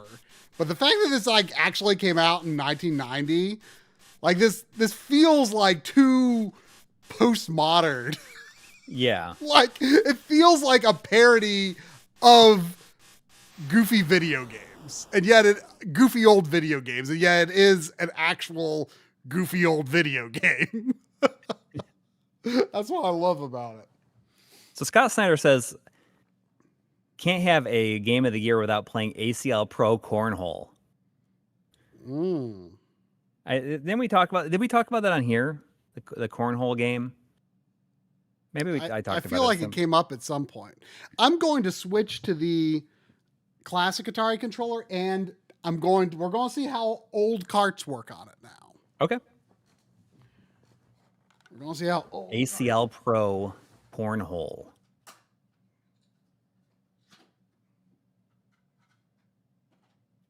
At that Pro Cornhole.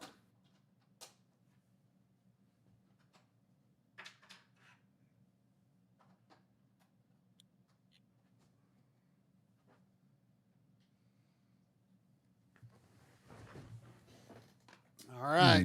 Let's see if it works.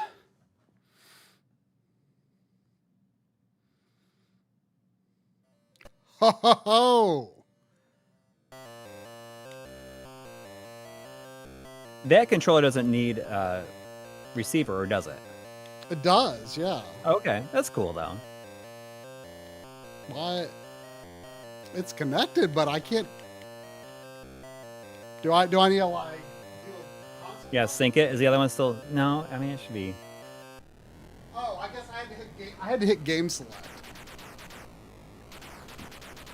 So this game is kind of good. This was like one of Drum's favorite Atari games back in the day, he said. It's just like a dogfighting game. Like you're like flying on Snoopy's house. Yeah. Well, yeah. it's Snoopy versus the Red Baron. Yeah. It's pretty good.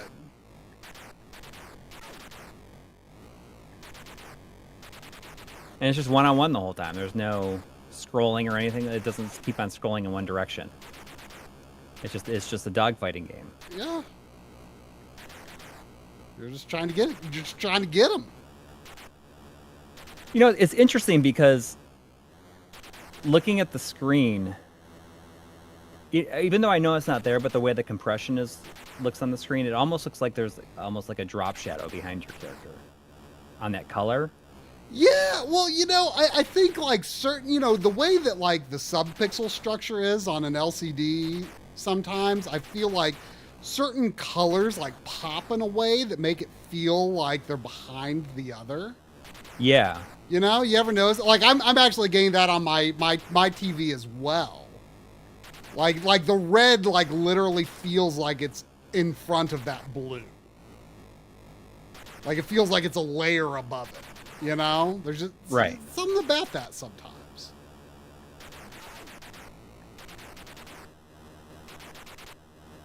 You think I can get them? I think you get them. Or am I going to be like, nah, I'll play something else. Let's see.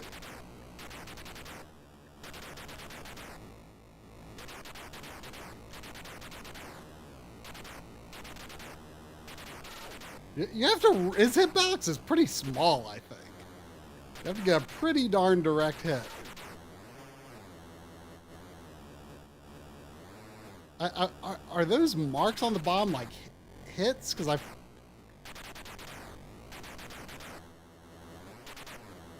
hits on me? Like, is that damage to me? I don't know.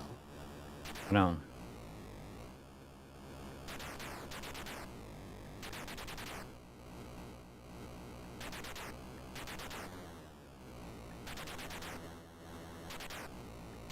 This is a great way to play Atari games, though, if you don't have a I mean, a way to do it. I mean, that's kind of where I'm at. And you know, like I've been playing Pokemon on my Pocket via the dock, and it's just really convenient. And I feel like I love the GBA consoleizer, but the DVI Plus stuff is just too finicky. Sometimes it just might not show up on my TV, or I won't get any sound unless I like reboot it a couple times. And I just feel like having it in the Pocket is like the way is the best way to do it at this point. And I just like I'm just okay with that. But yeah, I mean, you know, I like how, you know, yeah, the scaling isn't perfect, but like, you know, I'm sure they were trying to make this just really simple for people who like played Atari back in the day, because you functionally use it exactly like you would an original 2600. You know, like they've got the aspect ratio switch on the back, and that's like it. Right. I wonder if like that counter on the bottom left is like how many times I beat him. Like even though there's no like explosion or something. But. Right. I saw you shoot him down once and it went up. Oh, okay. I didn't actually notice like the shooting down animation, I guess. Well, it wasn't an animation really, it just disappeared. I saw it disappear when you shot it. Ah.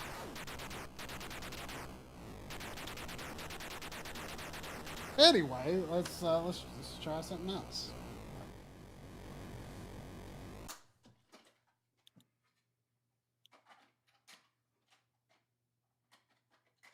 I mean, it seems cute, but it's not too exciting either. So this is Cosmic Arc. It's a iMagic game, which is like a different shaped cart. It has like a sort of like a handle type shape on it. Mm-hmm. This game is weird, but I remember once I understood it, it was pretty fun. How I don't remember how you play. You like, oh, is it? Do you just hit left or right? Let's see, how's this work? Okay. Okay, yeah, you just hit the direction that they're coming at you from, and then you like go into this phase where you like pilot this, and you like beam up whatever these things are.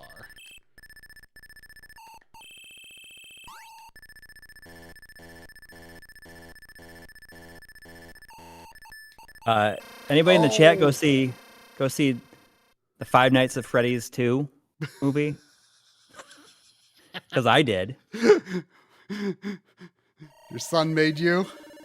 Yeah, I took him and a friend. How much enjoyment did you get? I mean, I had watched the first one with him, and it's like it's fine. What I think is kind of interesting is that the animatronics, like they are real. Like they're not CG or anything like that. They're built by it's like the Stan Winston Studio or the Henson Studio. So that's actually kind of neat. That they're like real physical suits that work.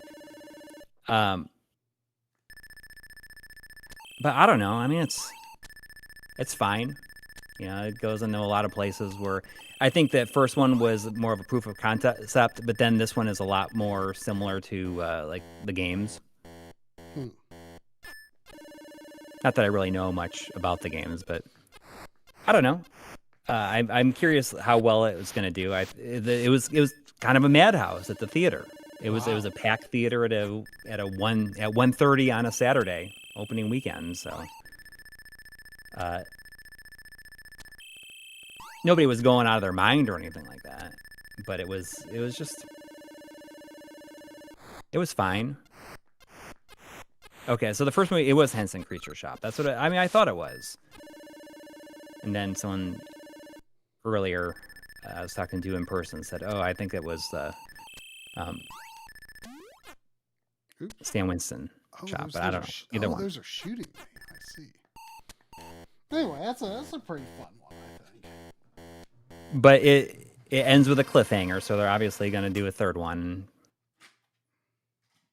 I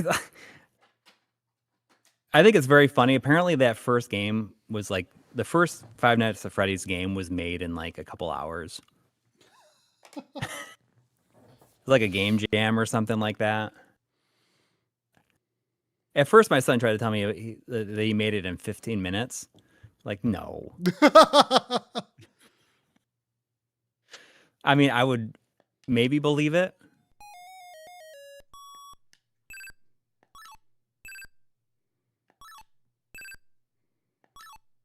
This is also pretty top tier Atari here.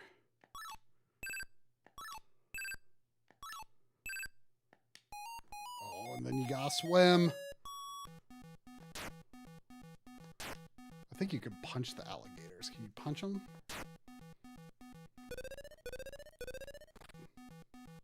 But no, I mean, it's fine. I can't hate on it because I mean, it's essentially like kids today is like their Ninja Turtles equivalent. You know, I can't hate on it at all. It's fine.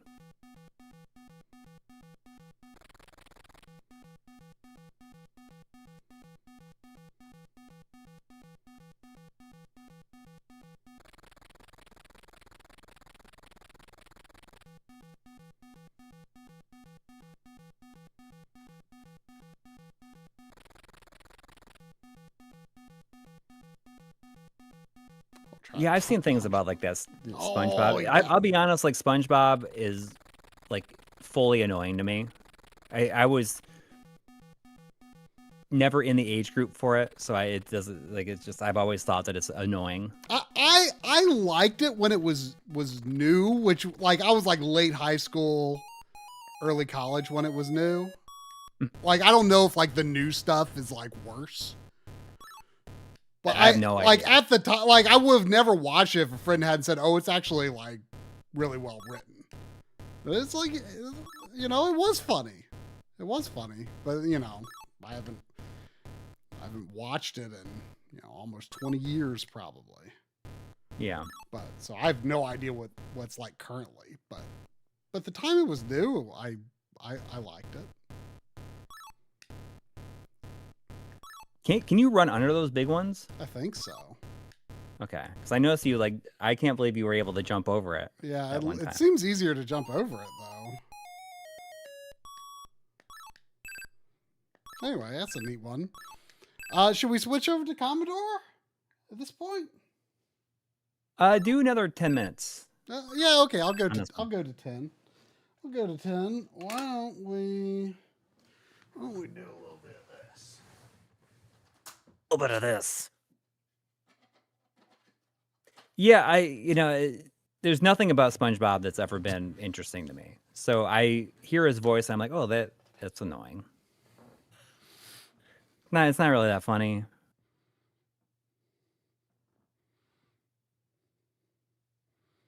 Yeah, 909 9000 HP says the first 3 seasons had different writers and more adult humor. Well, here's a game that you would never see officially released on this thing.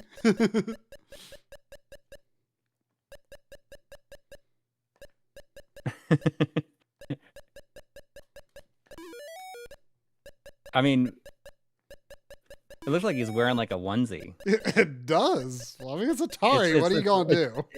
He also looks like he's dodging cookies. Yeah, but I mean, it looks like he's dressed up as Nathan from Baby Steps. You know, I almost kind of feel like I would play a mod of Baby Steps that replaces Nate with like a Mario skin. Sure. I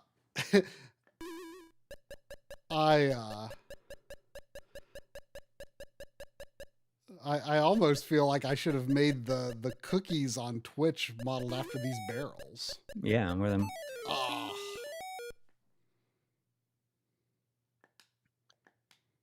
Oh, am I done?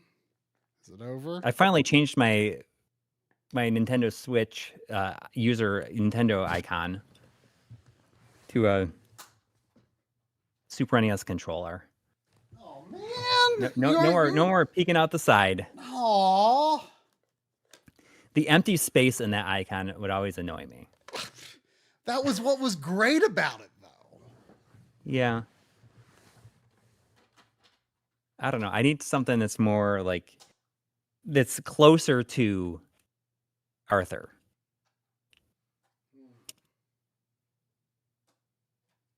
I don't know if I can get him back though. End of an era, yes. But I will never change my PSN avatar. Just because I know that if I ever change it, I'm not sure if I'm going to be able to get it back. Mm. And that's one of the scariest things I can think about. So how about those box plates? Yeah, how about them?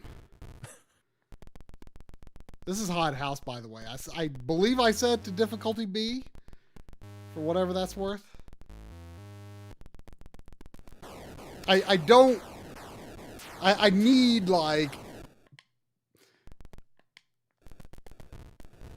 I remember I had fun with this when Drum was around to explain it. Yeah. But I don't know what to do on my own. There's a enhanced version of this on the Atari collection. Yeah, I think you might have played it. Yeah. And you're playing once again as a pair of disembodied eyes.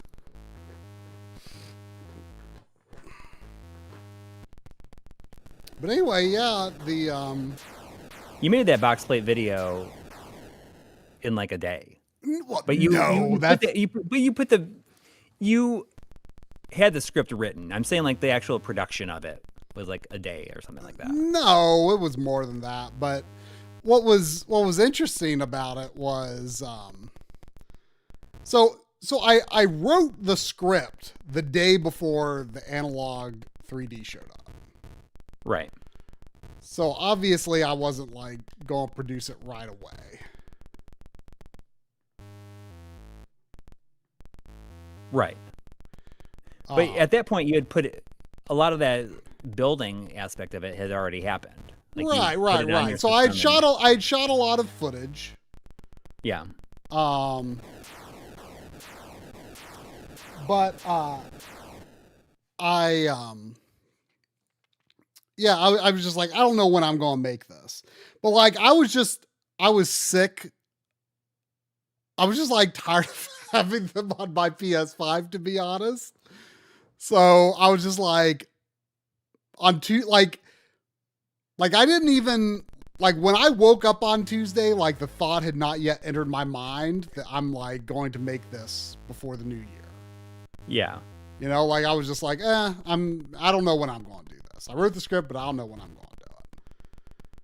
And then like, I don't know, when I was eating lunch on Tuesday, I was just like, I'm just going to record that script. I'm just going to record that script, and I'm going to record it as if I'm going to record it as if, like any of it could be on camera because it's so short. Like, why not just shoot the whole thing on camera? Like, no separation of VO and on camera, just to give me the option to cut back to myself when I want to. Right. Mm-hmm. And and so, yeah, I shot it Tuesday, edited Wednesday, and edited Friday. And that was it.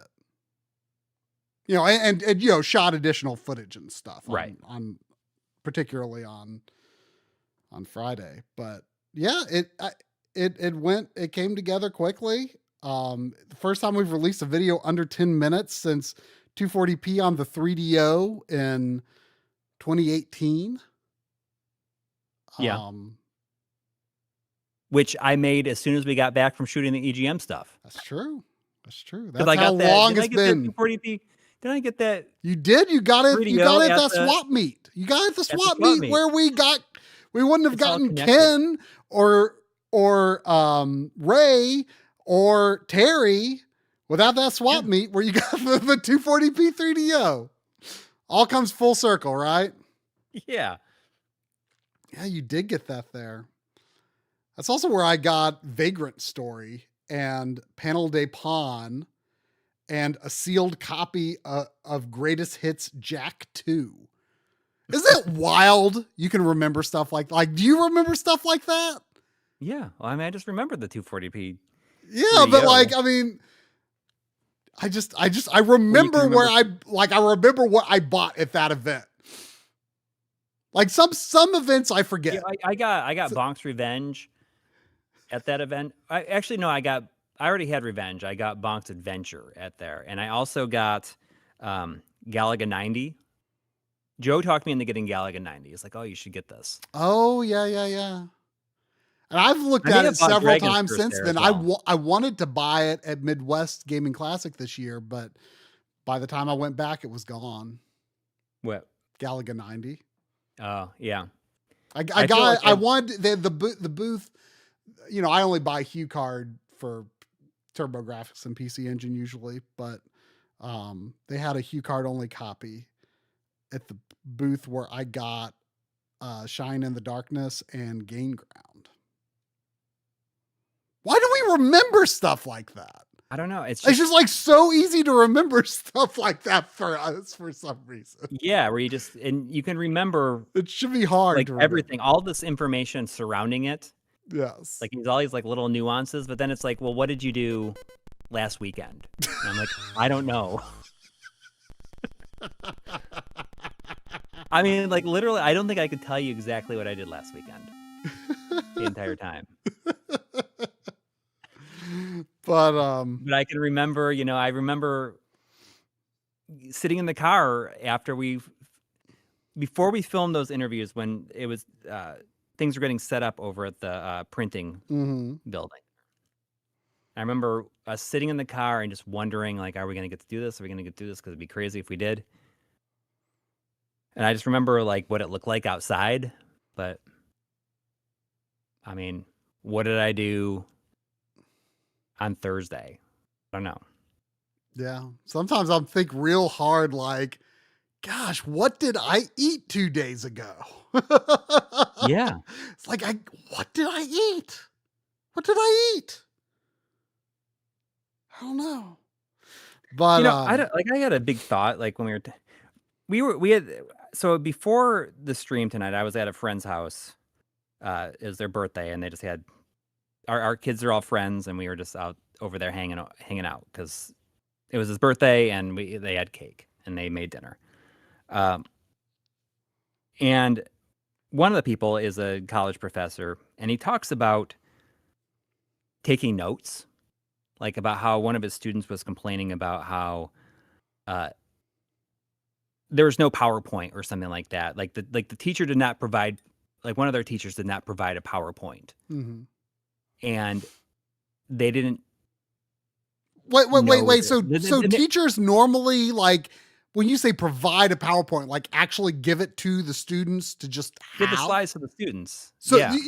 They give them the file so they don't have to take notes. Well, exactly. But this person was complaining about how this one teacher didn't, and she's like, I gotta like write down what he's saying. And then we got into this big thing about like, I haven't thought about taking notes in so long. For one thing, but also like, when do you remember like learning that skill? Was it like in high school or was it before high school? Or what? Sandy. You know what? It was more of a college thing, Sandy. Yes, I know. It's very funny. It was honestly more of a college thing for me, I think. Like, I know, Sandy. Like, I used to, I think in high school, I only wrote down things that were explicitly written on the board. But if it wasn't written on the board, I'm just like, hard no. I ain't writing that down. But then in college, I think I started realizing like I really do need to write a lot of this stuff down.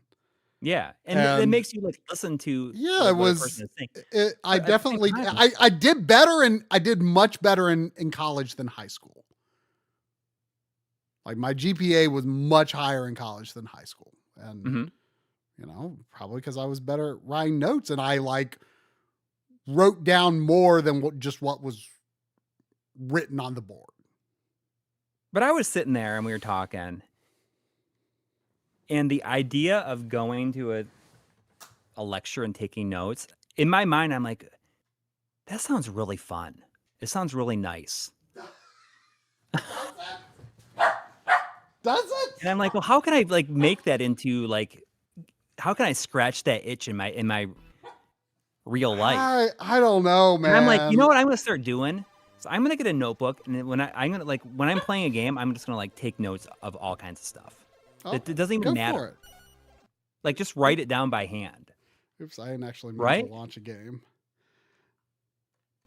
I mean, I have a page here. I mean, I have a notebook here that I write things down just so I don't forget them. Yeah. Which I mean is what notes are, but just an idea of like writing more than you need to, right? Just a couple nights ago, like, I have dreams about,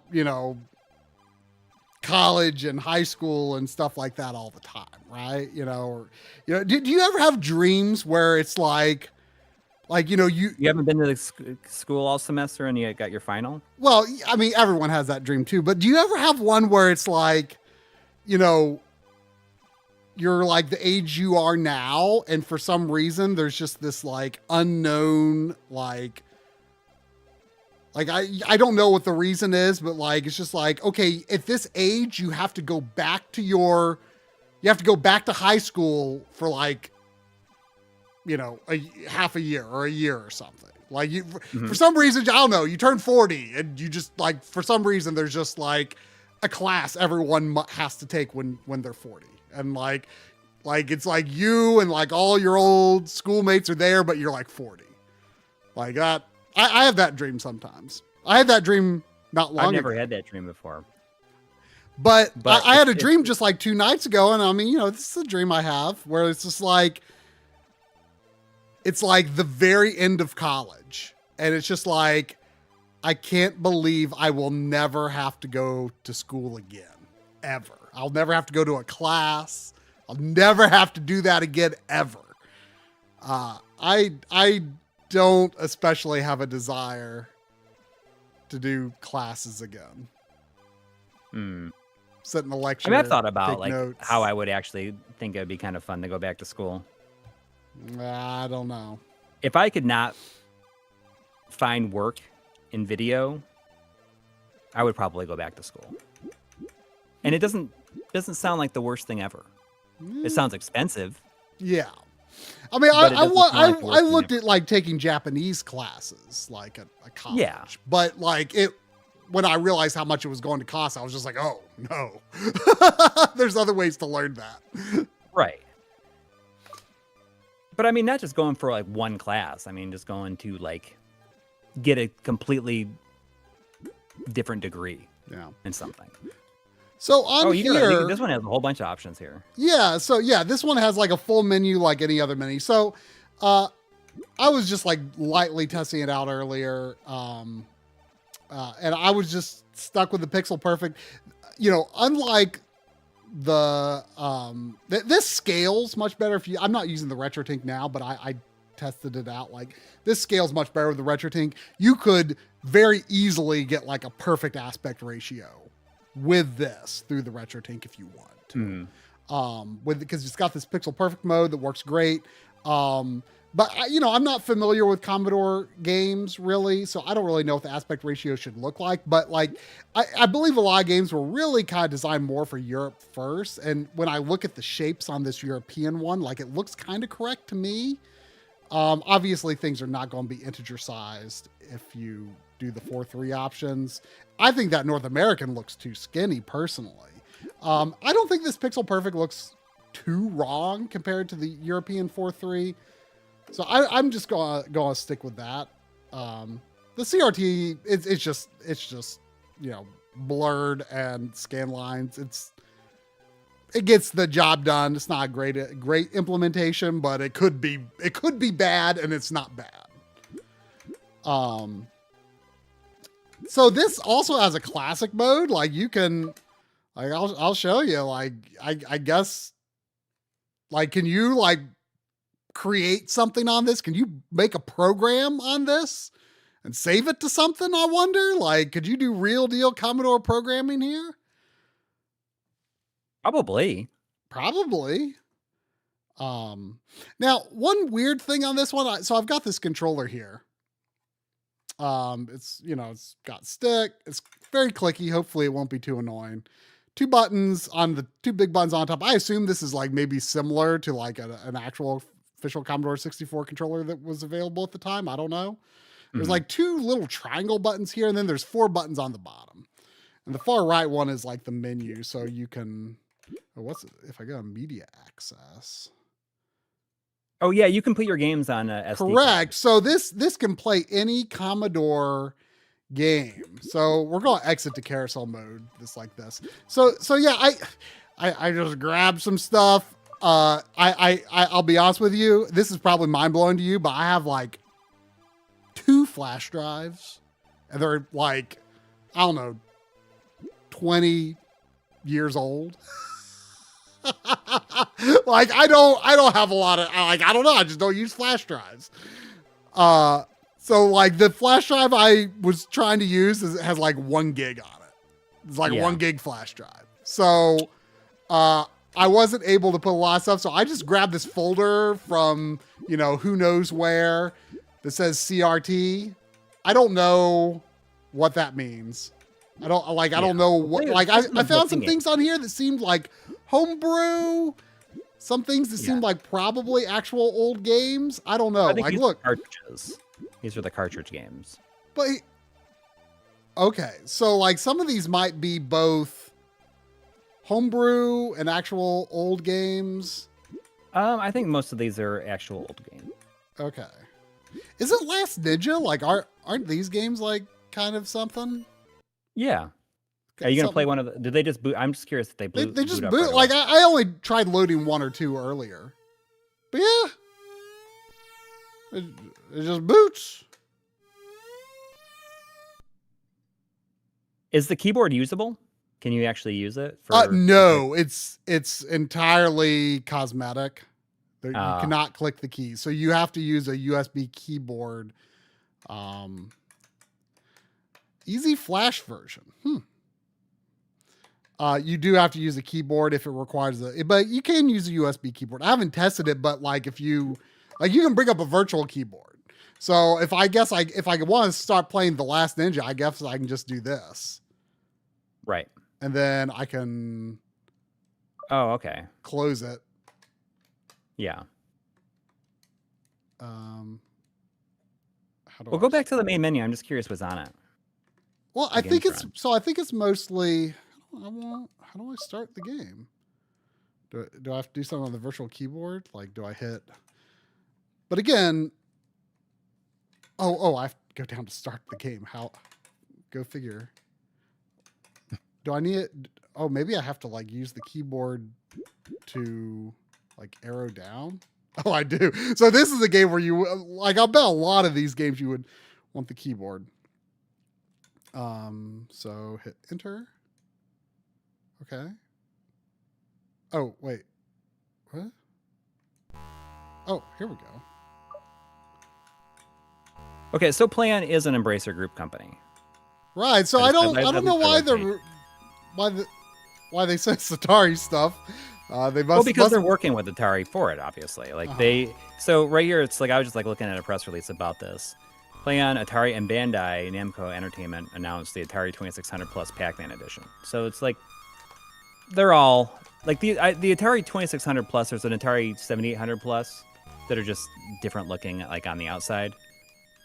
I think the games that are actually on here are like more set up to play with just the controller. I think these are mostly, in fact, so let me see. You can, I mean, I load up one or two of these. A lot of these games seem really good, actually. So I'm kind of excited to try. Let's see, you can sort by all sorts of things, genre, year. So you can sort by year, and I want to see the old. Oops, I didn't mean to enter anything. If you search by year, I want to say like the oldest thing I saw in here was like, the oldest thing on here is 2007. So these are like newer games, but like most of these are pretty darn recent.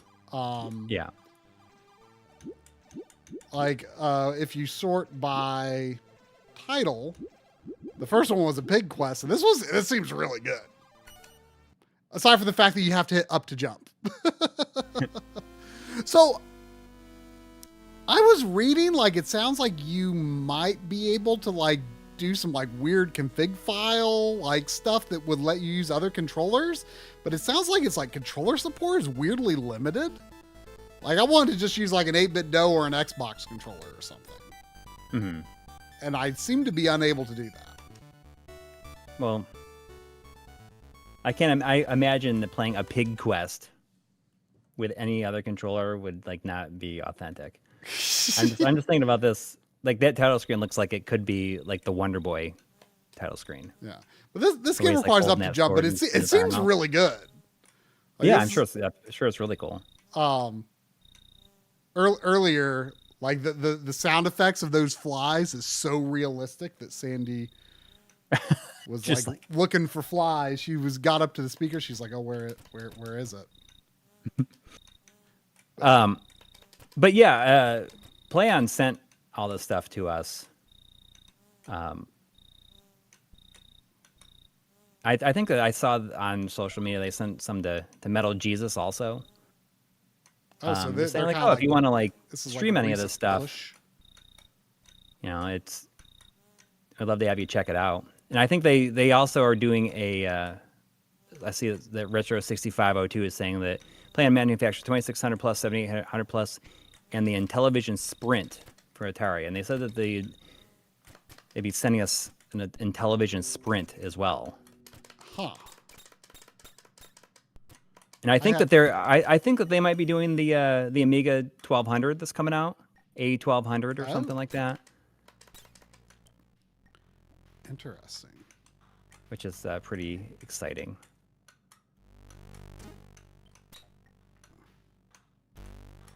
But I mean, what I think is so much fun about these is like, I love it when different companies send stuff like this because it's just really fun to try out different things.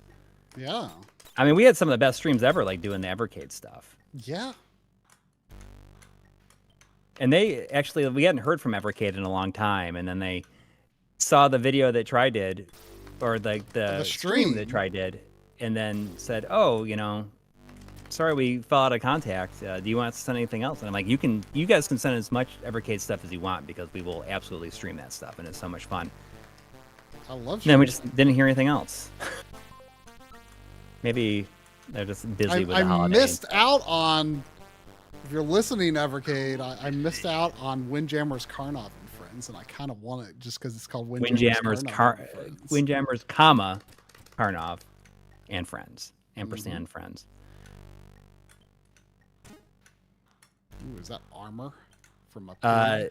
Nana Cheesecake's been a member for 35 months, saying it's been a hot minute.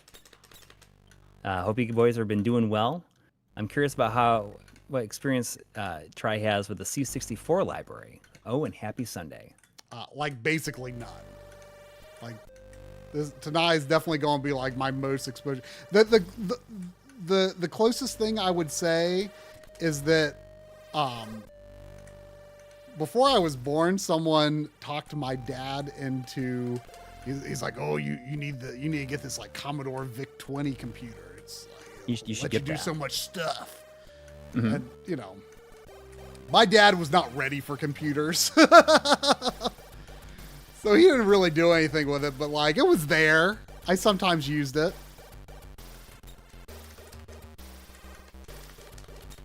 You know, I had Avenger. It was like that was like the Pac-MAN game with the VIC-20.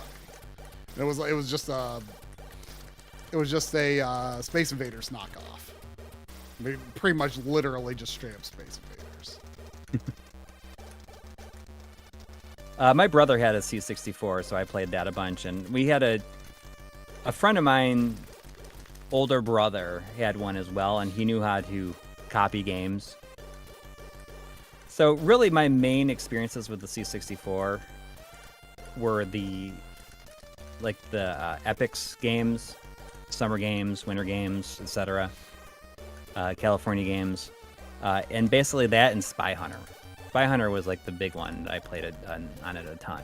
So I remember being so excited that he made a copy of Spy Hunter for us. Like to be honest, like I don't like this sounds really silly, but like aside from games, like what did people do with this era of computer? Like I know that like people who like programmed stuff, like people programmed games on these computers, right? People, you know, composers, you know, you always hear about like, oh, you know, all these old game soundtracks were composed on like the Sharp 7800, 78,000, whatever. But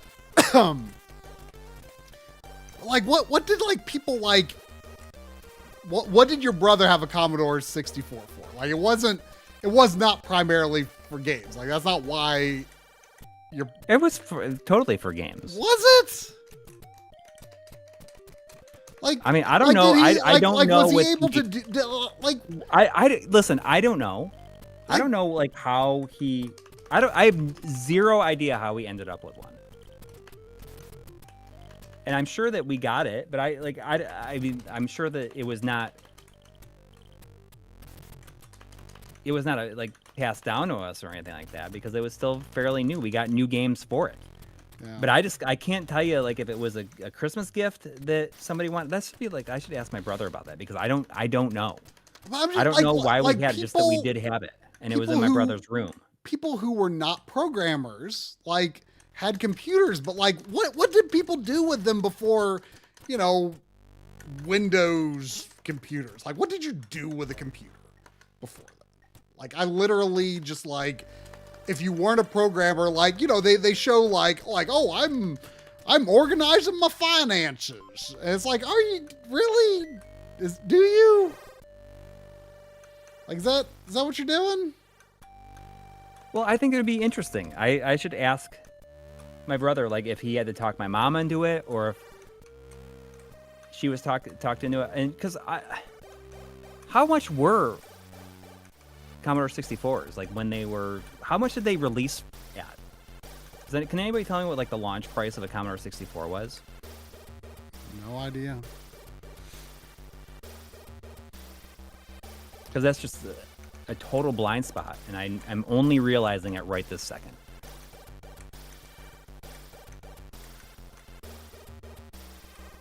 I mean, was it more than $200? Because it's $595. Okay, so is that like with a floppy disk drive? Because we did not have a floppy disk drive, and I remember the floppy disk drive being a separate gift at some point. Anyway, that game seems really cool. Let's see. Adventure game. I'll text my brother. Text him about what? Exactly. I'm gonna say like, do you remember how And what did you use it for anything other than games?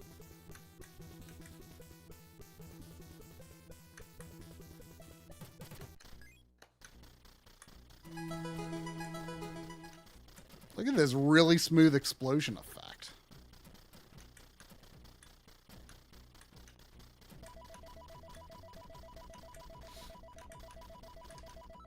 That gigantic score counter strikes me as very European. Like I feel like especially like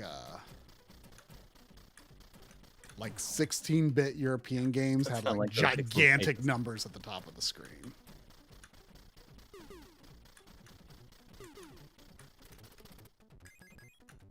There was $5 from Led Zeppo 32. Thank you. Mega X6. Oh, that's right. Yeah. I'm having a hard time remembering that. Yeah, I wanted to say Led Zippo. That's what I thought you said at first. It would be, you know. That would be a funny name. You know, Zippo lighters were made like very close to where I grew up. Oh. And their factory there. So when I was a kid, there was my grandparents created a home security business. Oh. When it was like a big thing, because my grandparents, it's kind of cool. They were private investigators for a Oh, long time. what? Yeah. My grandparents on my dad's side were private investigators. That's kind of awesome. Yeah. And then after a bit, they started their own like home security business. And one of their biggest clients was like the Zippo factory. That's like really Zippo. funny. So they'd get all these like free Zippo lighters and stuff. I guess I never really told you about that. That's the stuff that I gave to John Lennon's dad. That's all their stuff. Oh, wow. To go through. Oh, that was all I needed to do to beat the level. Look at this guy's really smooth jump animation. Yeah, and the name of their company was called Pridet. P-R-I-D-E-T. I guess I can't go down there. I saw in my area driving around one time, I saw something that was like Chameleon Investigations. I was like, what is that?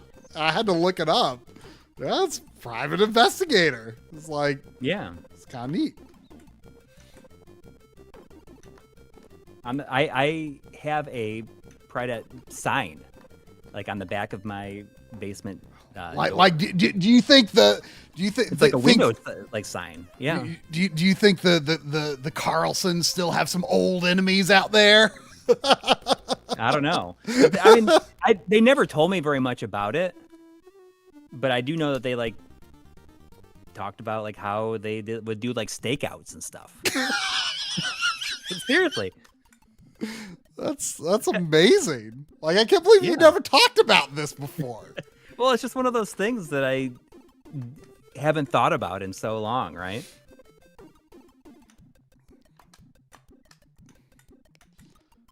Yeah. I mean, that's like anything online about them though. That's like, you know how like my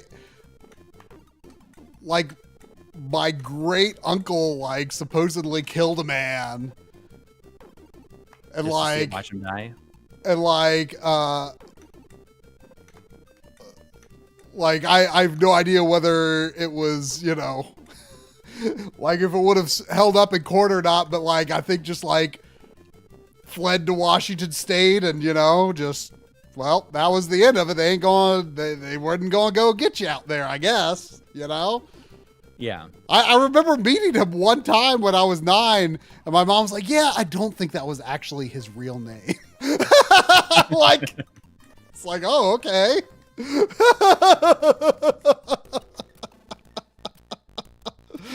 So, you know, I guess families can have surprising things. Yeah, exactly. And I certainly didn't know. I mean, yours is pretty cool, I'd say. My brother sent me a shrugging emoji saying, I can't remember. Probably Christmas, though.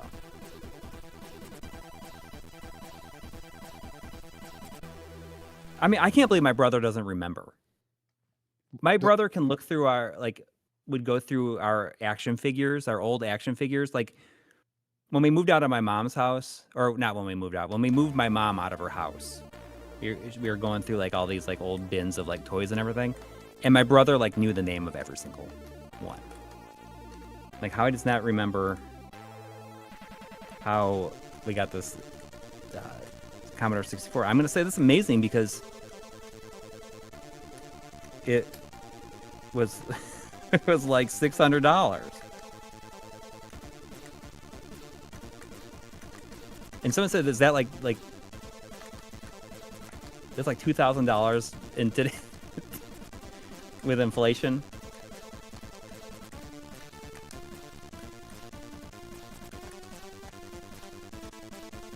And it is amazing to me that maybe it was got from my brother before my parents were divorced, which would be almost impossible. I don't think that would not be possible. It wouldn't be possible. I don't understand how it would, like, they would have money for this. That's why I say, like, people didn't get it for games, you know?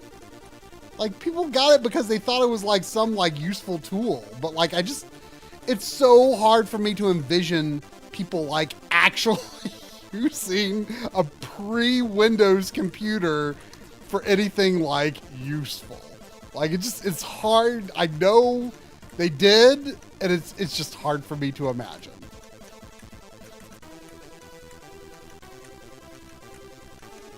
I mean, I'm guessing it was probably my dad that did it, because my dad was always trying to get stuff like that.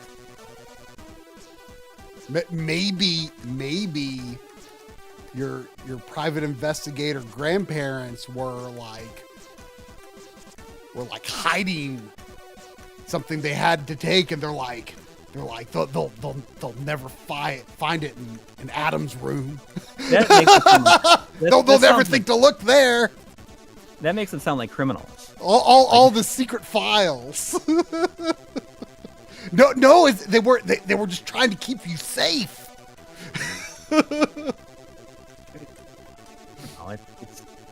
From Zippo lighters. Yeah, from Zippo. I mean, Zippo is, where are they located?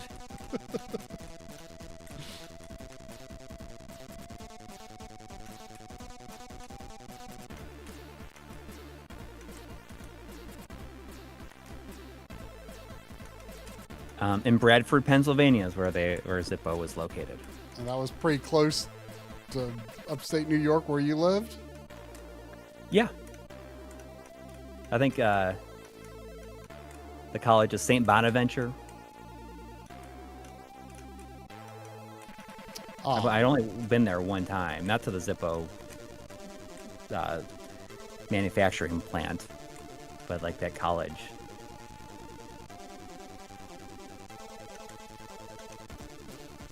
What message board was I talking about? It's called The Next Level, the-nextlevel.com. That's the forum that I went to,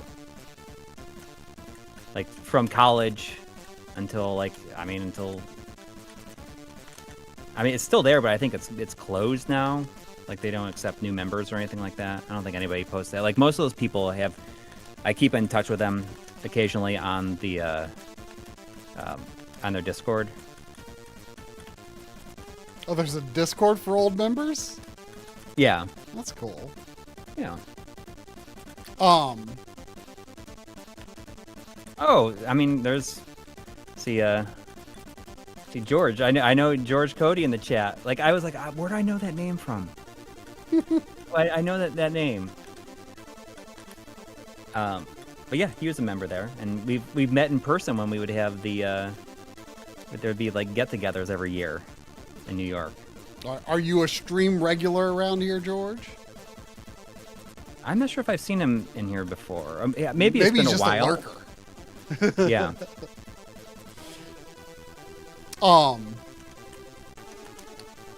You know, you're talking about, you know, I grew up near where Zippo lyres were made. You think your son one day is going to be doing a stream and be like, you know, I grew up where Gorilla Glue was made.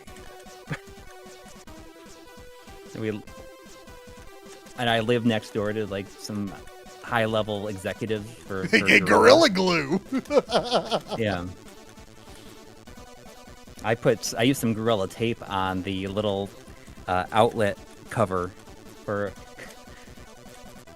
our Christmas lights. Oh yeah. My kids really wanted a light projector that projects against the house. So, have you ever seen those like projections that like people use inside, and it looks like Santa's like creeping around the house doing stuff? No. They're pretty cool. Getting to know good. Yeah, Shinjan is also from the next level.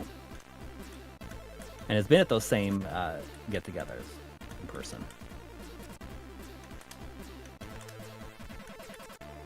Yeah, I wouldn't choose to get one of those projectors, but the kids really wanted to do that. There's I have it all on a timer, so it in my parents' neighborhood, there's this like kind of stretch of forest where they call it like I always call it the fairy forest because it looks like fairies like flying around, but I think they might call it like firefly forest or something, but I always forget what it's called exactly. But they have like a bunch of the projectors like projecting into the woods, and it looks so cool. Like it looks like it looks like a bunch of like fairies or something like flying around in there. Oh, that's cool. And like they put it up every Christmas. It looks awesome. You should get something like that. I mean, it's my parents actually got some projectors after seeing that because they wanted to see if they could do something similar with the woods behind their house, but they just couldn't get the same effect. You don't do any holiday decorations at all, do you? Not really. Like not even in the house? Sometimes I'll put up like a little fiber optic tree or something, but fun. I put a wreath on the door. Okay. Because my mom insists that I need to. Yeah, I mean that's more than I thought you would do. Well, you know, I mean it's I get to enjoy the decorations when I go to my parents' house, right? Like just for myself, you know, it just doesn't seem. I mean, my grandma only put up a Christmas tree the years that like me or my cousin was going to be over there in December. She didn't put one up just for herself.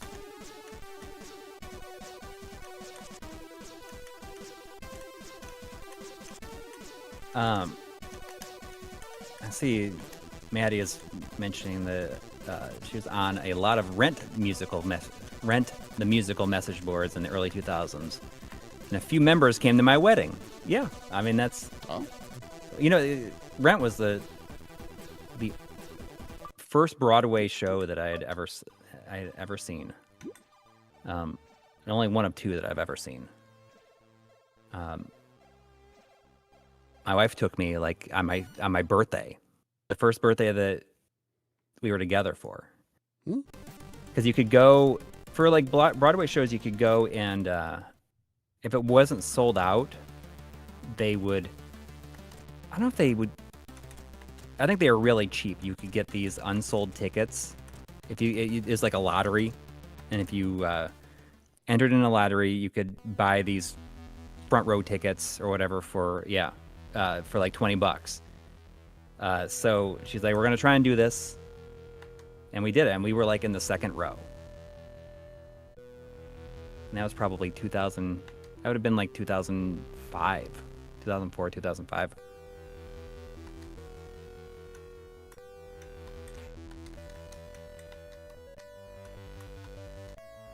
the first show I ever went to.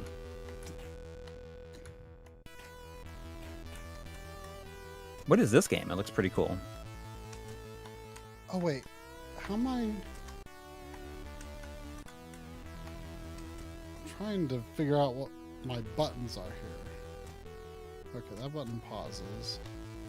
Like I have a fist. This was like Kessian or something like that.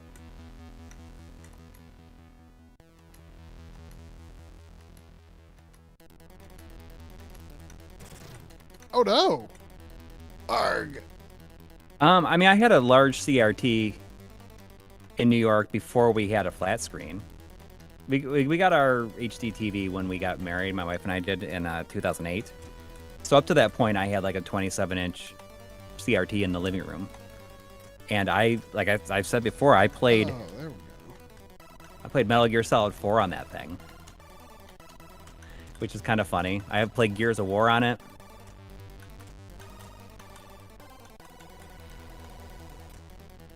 Imagine that jump.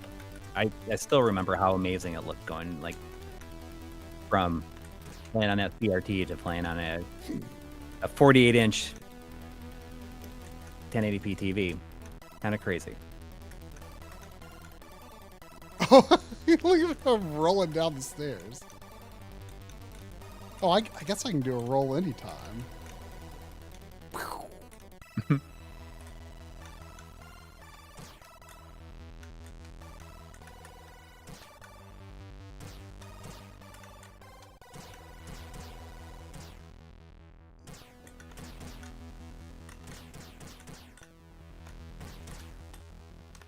I'm about out of bullets. Oh, I guess I can reload. So are you gonna? You're playing Metroid. Are you gonna get back to playing any live stream games during the weekdays this week? You think? Or are you I gonna think just focus so. on Metroid Probably. I don't know if. Probably won't start tomorrow, but at some point this week I'll get back to my afternoon streams. Yeah, I think for this seems pretty games cool, that but I don't know how to. Shot you like I don't know how to Commodore halves. well enough for it. I think. What were you saying? I was just thinking about games that I'm going to give to you for your pledge. My pledge. Oh yeah. I was thinking like I'm just going to give you something that I think you should play anyways. It's probably going to either be Control or Hades. Two games that you're thinking about playing anyways. Yeah. I mean, I think that's kind of it. Like, I think that's a good way to do it. Sometimes, where it's like, oh, here's something that you've been meaning to play, and just haven't. I'd appreciate the motivation. Yeah.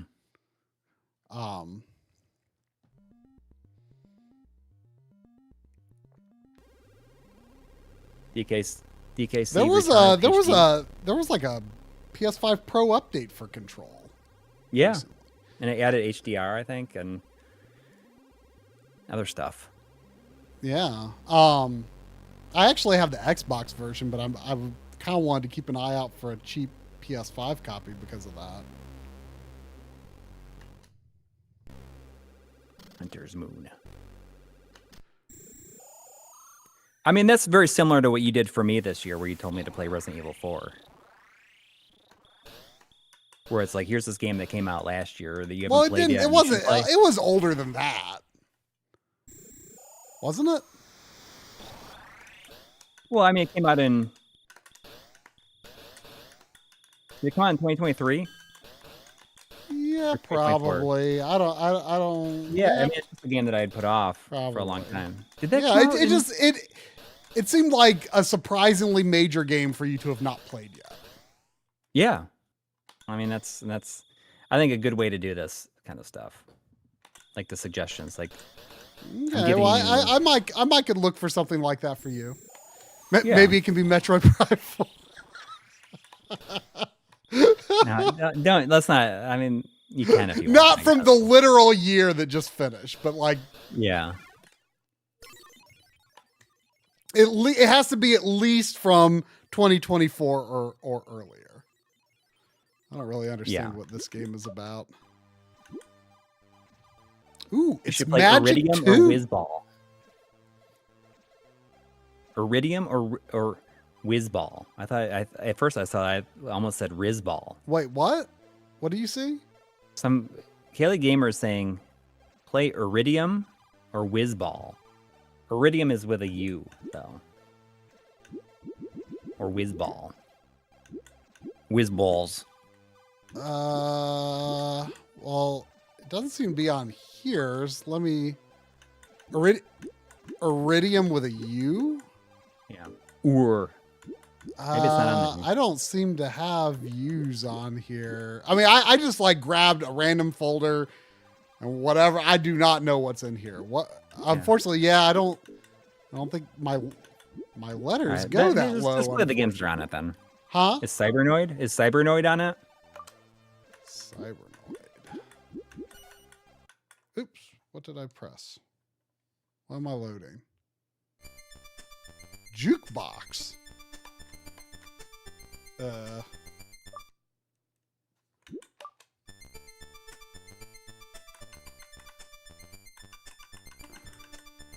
There's a NES version of Cybernoid, isn't there? I feel like that was an Acclaim game. Whoa. What on earth? So with Metroid Prime 4 out, is that the last big title for the year, right? Yeah.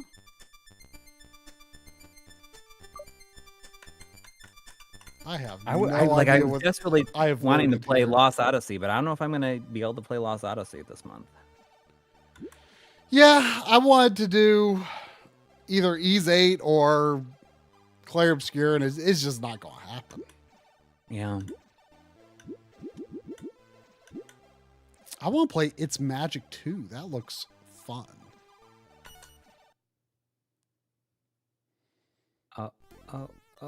It's magic.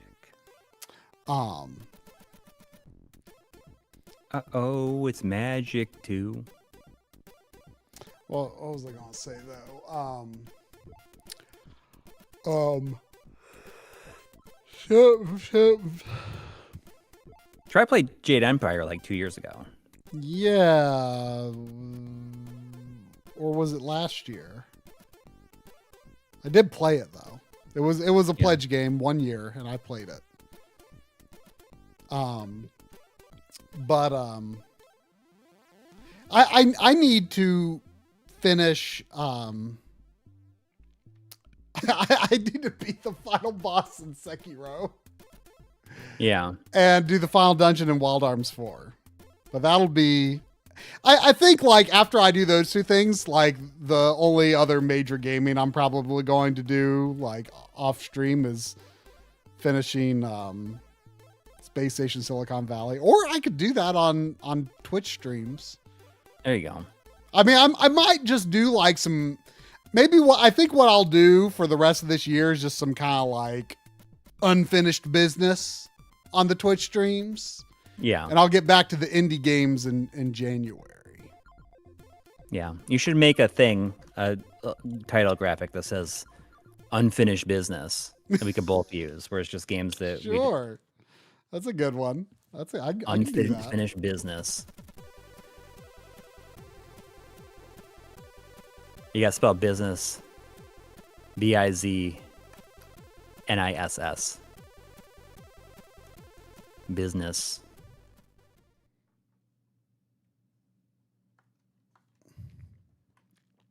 Yeah, Oath and Felgana, it's short. Oh, yeah. That's one of the greatest things about it. You know, Metroid Prime 4 doesn't seem too long. I mean, I have no idea what like the last area is going to be, but like make it look scary. Try make it look scary. Can you make this game look scary? Make it look scary? No. I don't know what that means. I can make it look scary?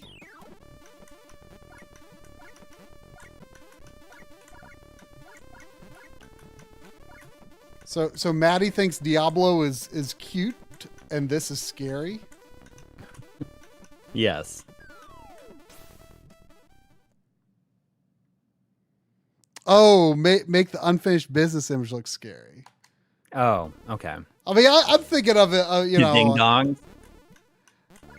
I mean, I'm envisioning that dark mark emoji that we have on Twitch. You know, unfinished business. What I want to do, and we need to like figure out a way to make animated graphics with sounds on there, because I really want to have something that has the music from Beetle Adventure Racing and it says like adventure. Yes. And it does like the boom, boom. Yeah, I need to get back to seeing what I can do with that. What was it called? Like stream something. I don't remember. So is this like a jump on stuff game? Because the buttons don't seem to do anything. This might be a jump on stuff game. There was $10 from Easy is Lit 9028. 9028. Easy is Lit. Thank you. Saying great jobs on Pixel pages. It was awesome. I'm just happy that it's out there. Me too. But thank you. It's, you know, it's nice to have it out in the wild and living its best life. I do know that it got mentioned on the 8-4 Play podcast. Oh. And they had a glowing review of it. They had a glowing review, but they said it's done by GameSack and some other people. I don't remember what they were named. That's how it went. Man, this game is hard for me. Maybe it would be less hard if I could use a button to jump instead of up. Yeah. I'm going to give it. I haven't continued, so I'm going to give it one more go. It looks nice. A lot of these homebrew games on C64 look really good.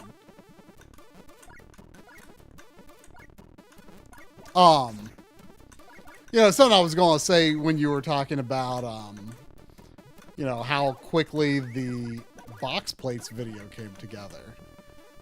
You know, like, has it like basically ever happened where we had a Sunday stream and like didn't, and then like a video came out that we had no idea ourselves we were even going to do that week, and then released before the next, like, you know, because we're always like, yeah, that was such and such a video, you know, like it'll be done, like it should be out this week, or it'll definitely be out by Friday or something, you know, like we're always like sort of teasing what we're working on and then failing to meet our goals. Yeah. And maybe we're turning a corner here though. Yeah, like I was just like I'm going to do this. I'm tired of these things being on my PS5. Like I'm going to do it. I mean, the goal here, like I've been working a bit on the year-end video, but I'm not get as much done as I wanted to last week. But if I take the approach of like, if I get one section done each week, I'll be in great shape. I feel like I could do that. Oh, that's an interesting. Try Sam's Journey yet? Have you tried Sam's Journey? That's an interesting, huh? 20 videos next year. I mean, I have not. Sam's Journey, I think, was on the box though.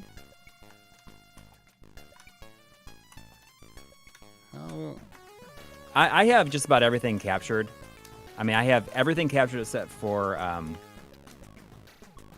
I want to say the only thing I don't have captured is Raw Danger. But some of that stuff I can use stream archives for. Yeah. And stuff like that.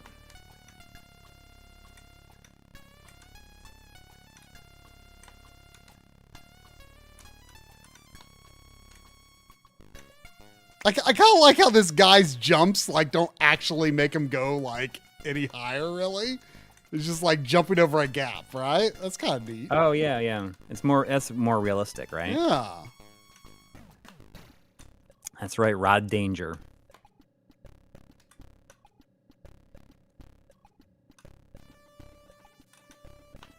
Do you have like multiple saves? No, I'll have to start.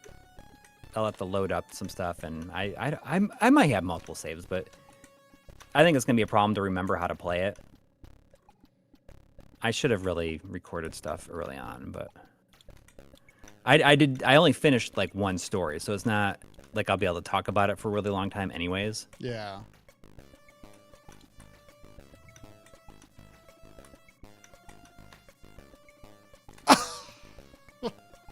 Just lay it on top of the snake and die.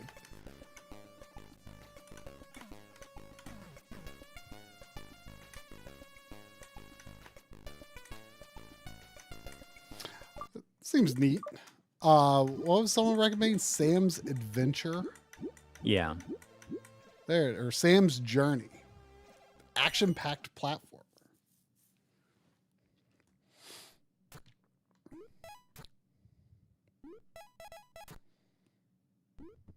Legally Blind Gamer was able to get a Atari 7800 for under $100. Are they up in price? I wonder if they're going up price like every other piece of electronics is going up in price. Well, and a lot of the things that are currently sold are like bundles. Like this PAC-MAN one is a little more expensive than the...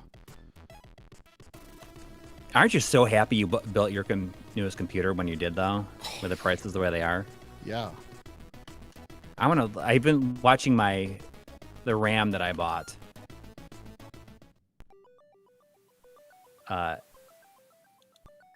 It's no longer available. Oh my gosh. So I had bought the G-Skill Trident Z5 DDR5 96 gigs. How much did I pay for this?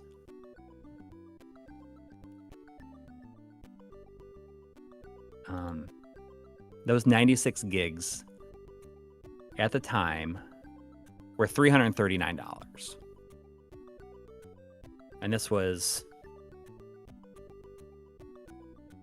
July of 2024. And if I go to those, you can't buy them new, but if you go to see all buying options, there's only one available and it's $799. Oh my gosh. Well, but like that's probably just because it's that specific one, and like that's not like the one to buy right now anyway. Yeah, but if I just go to the G-Skill store and like look at their RAM, let's see what they're... Oh my gosh. Oh my gosh. They're still like 500. The button jumps. 64 gigs of almost the same thing as $869, and that's like prime shipping in stock.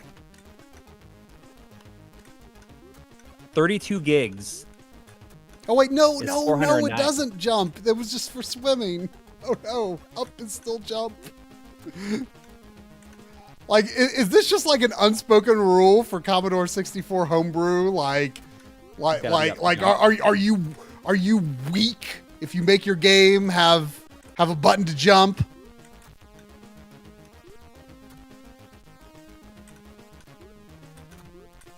This is a really pretty game, though. I mean, these are really impressive games. I'm just wondering, though, what do you think, or especially the chat, like, what do you think is going to be the lasting, like, what is going to come out of this situation? Like, what is the lasting effect of this expensive RAM going to... Like, like the current situation is going to have a big effect on the PS6. And like when it releases and what it is. Yeah, I mean, I don't think they should even be considering releasing it anytime soon. Anyways, like I kind of don't even this like supposed Xbox, like I don't think it's gonna happen. It's just gonna be a Windows machine anyway. It's gonna be Steam machine, but for Windows, but allegedly powerful. Well, there's like no way it's gonna be cheaper than $1,000. Oh, I can climb this vine. It's just so interesting because expensive RAM will kill all consumer electronics unless there's an AI bubble pop. And it just makes you wonder, like, what is the end goal? You know, do Well, they here's like people won't have computers capable of using the stuff that they're building well, eventually. see, that's actually kind of like even before AI, like it was starting to become a fear of mine that it was becoming a fear of mine that stuff like, streaming, game streaming and stuff like that was going to take over to a point where, your average Joe consumer just like doesn't need a computer at home anymore, and that like streaming just operating, Chromebook style computers were just going to be streaming games, like local hardware was going to disappear and everything was just going to be cloud based. Yeah. And so I fear that, if I fear that could end up being the solution. It's like, well, the real hardware is in the hands of the corporations, and that the everyday person just only has access to weak hardware. Mm-hmm. And everything is cloud-based, streaming-based. I read an interesting article about how Gen Z is like all about like old devices right now. Oh yeah? Like kids that are like teenagers at this point are all about offline game systems and stuff like that. Oh yeah? Like They're buying like CDs and DVDs and stuff. They're like, oh, that's cool that like it's well, I think so simple. Like you don't Well, I don't think it's that. It's the fact that well, I'm a pirate. They probably are excited about the fact that it doesn't need a subscription service to play or to use. Yeah, very true. Because I mean, I think that's like the big thing is I mean, I'm sick of. They're like, oh, I can just have this stuff, and I don't like. Imagine like your entire life having been just like, oh, one subscription service after another. Yeah. Anything you want to use, it's got to be a subscription service, and it's like it's crazy.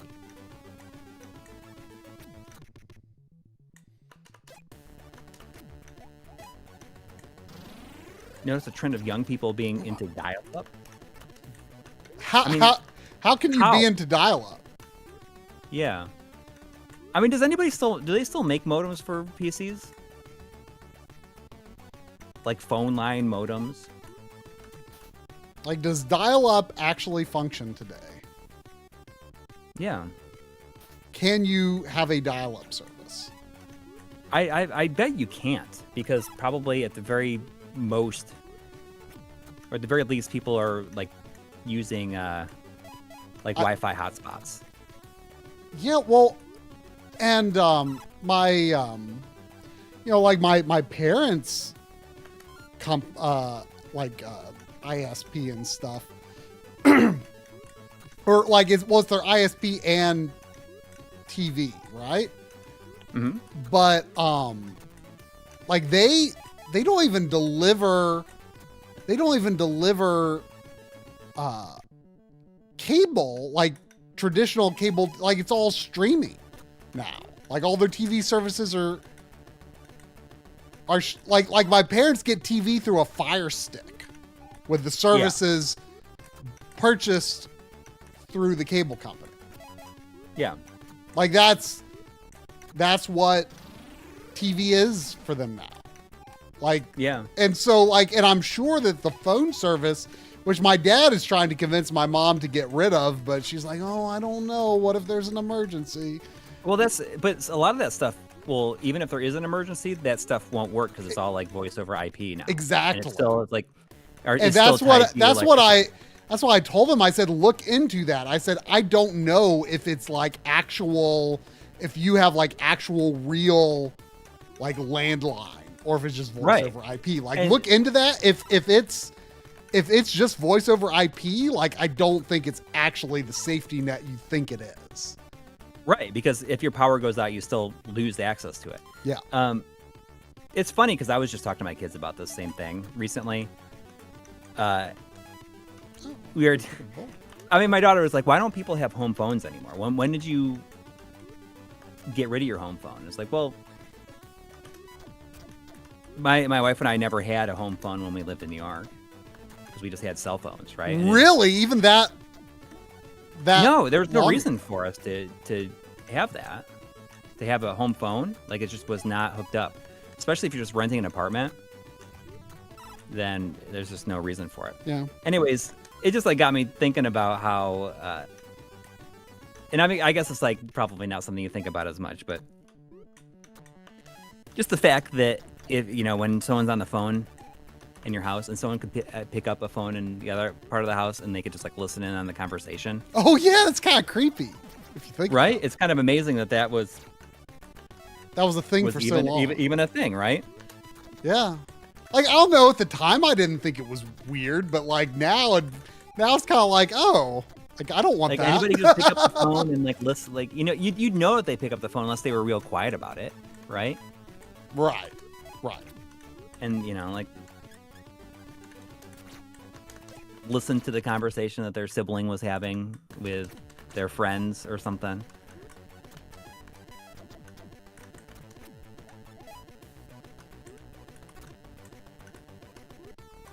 Phone lore is strong. It's weird, right? I mean, it's such a weird thing to think about. Did your when your daughter asked, like, was she asking like when did you get rid of it or why did you get rid of it? She asked when we got rid of it. And but when she was asking, like, did she see a use case for it? Is she like, why don't I have that? The thing is, like, I explained to her exactly what we were just talking about, where I said, back then, if your house lost power, your phone line still worked.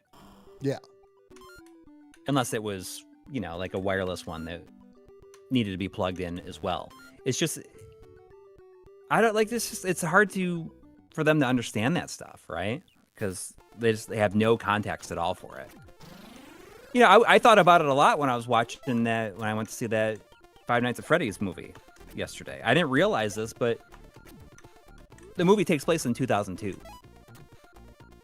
So, like there's no real cell phones. I mean, there is some, but certainly not smartphones. It's like, no. It's They're not ubiquitous. Like, most people just had house phones in it, right? Yeah. I mean, 2002 was when I got a cell phone. Because I got when I went to college. Right, but like that makes sense. But I think that people that were just working, like like the main character is doing like odd jobs, like doing construction and stuff. I think that those people probably didn't have cell phones then yet. Yeah. You probably got one. Did your parents have a cell phone before you did? Yes. Okay. So, I mean, that makes sense. But, I mean, for instance, like my mom did not have a cell phone for a long time, even after I got mine. It was I mainly got one because I was going away to school. It was an Audio Vox. I got it in 1999. But it's very interesting.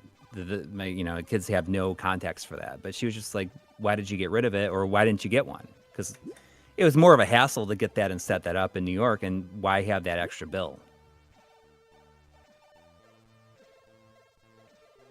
Right, the cordless phones.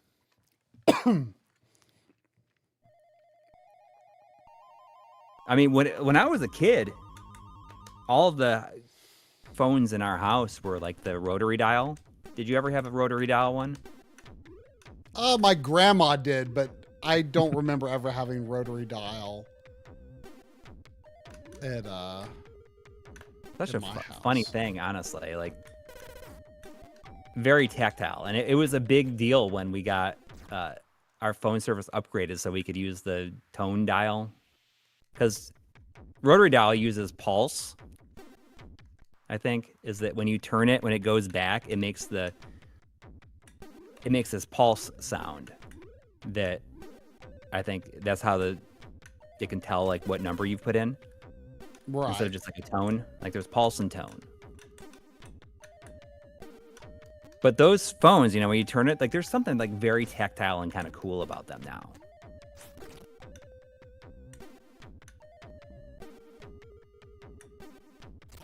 Calling time and temp. Was that like a Weather Channel thing? This game jumps with the button. Main character kind of looks like Link too. I can't figure out if I have an attack though. Looks neat though. First home phone. We're just all talking here like a bunch of old people. Playing Commodore 64. Yeah. Dial Tim for time. Is that? I did not call that.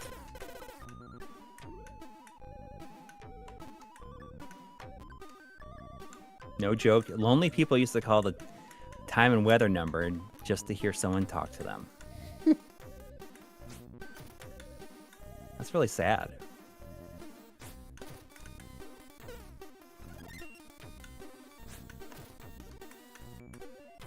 Yeah, I wonder if I can find my cell phone. My first cell phone is an Audio Vox. I will know it when I see it. Oh no, game over. This is what it was.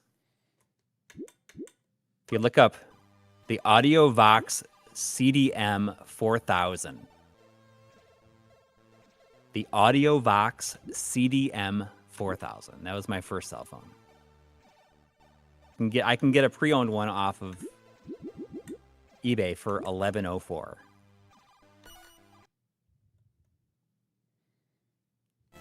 $11.04? You can get your original cell phone? Yeah. Sounds kind of worth it.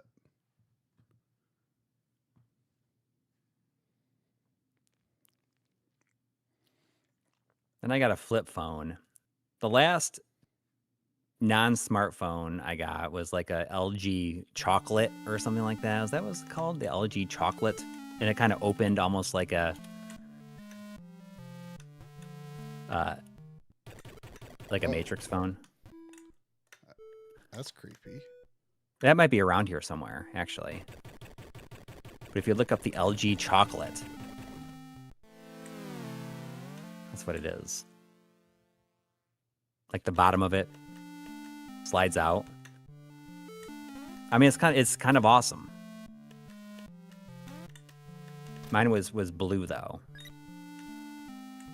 That might be in this house someplace.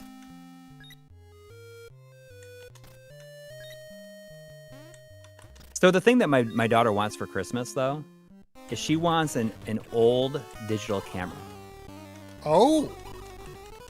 One that is like only for taking photos.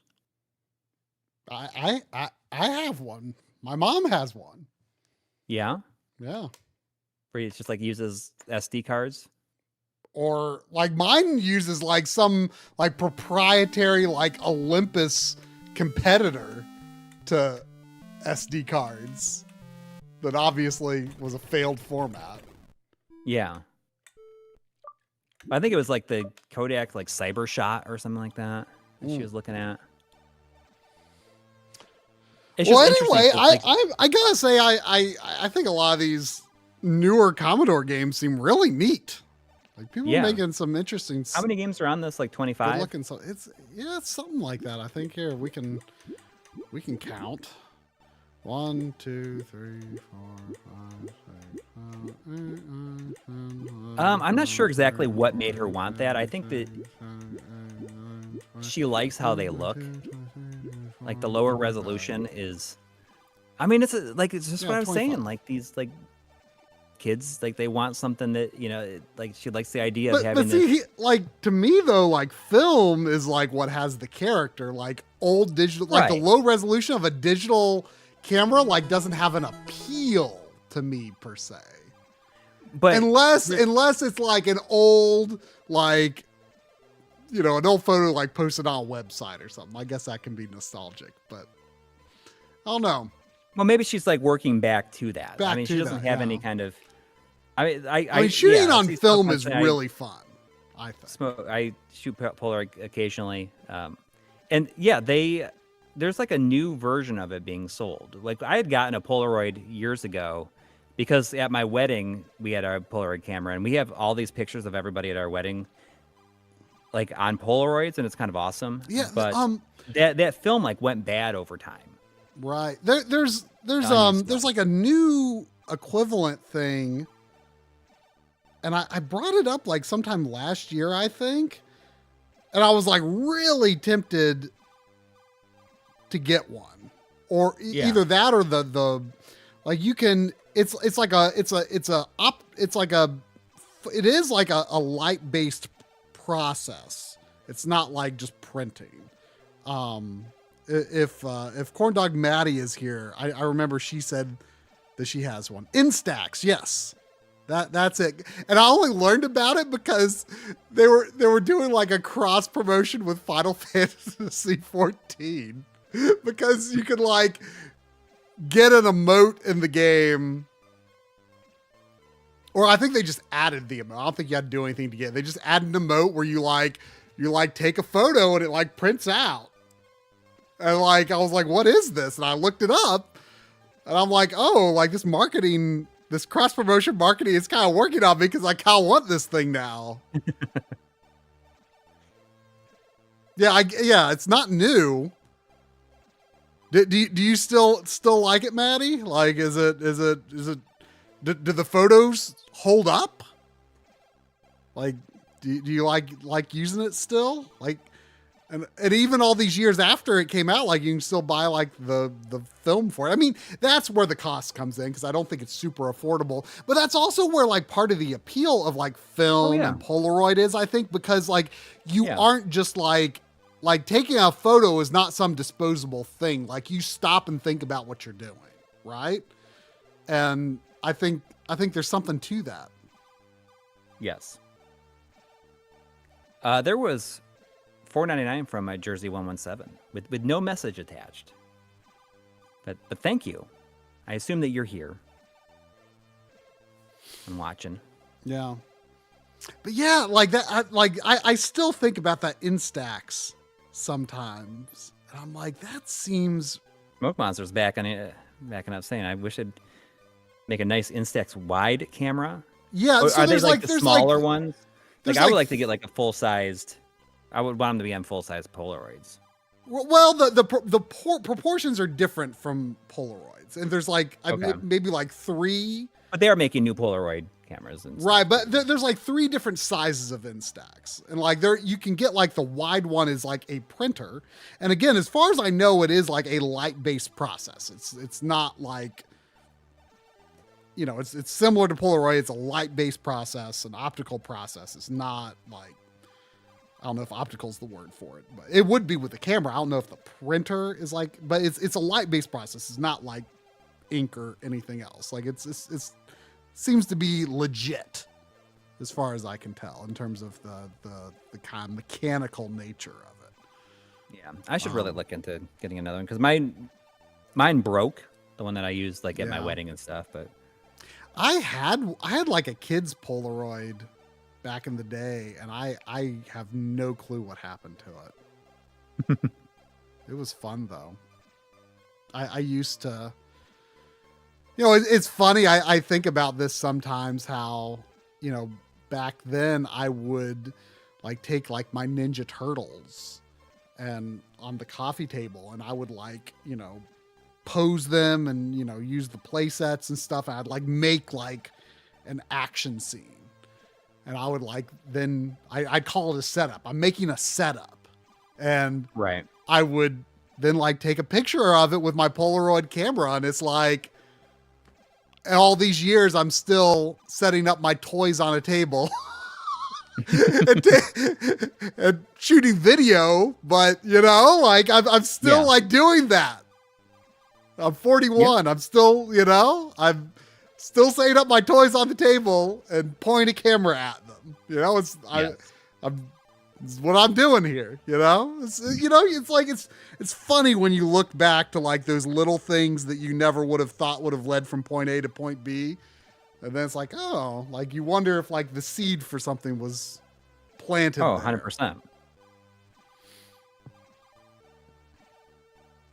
But anyway, is that going to do it? I think that's going to do it for tonight. That was fun. Yeah, super you know, fun. you with like having more familiarity with the C64 library, like I think you know you could definitely do more things with this sometimes. I only played a few of the games. I mean, these I really am impressed with like these like aftermarket C64 games. Like they look great. They've got some great animation. Like they control surprisingly well, even though up is jump.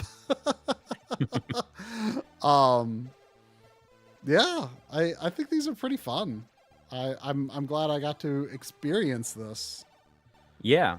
Thanks to everybody who donated. And also, thank you to PLAION for sending these systems over for us to play.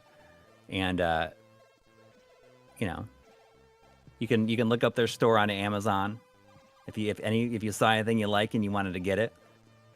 And not sponsored or anything, on social media, but they did send the stuff.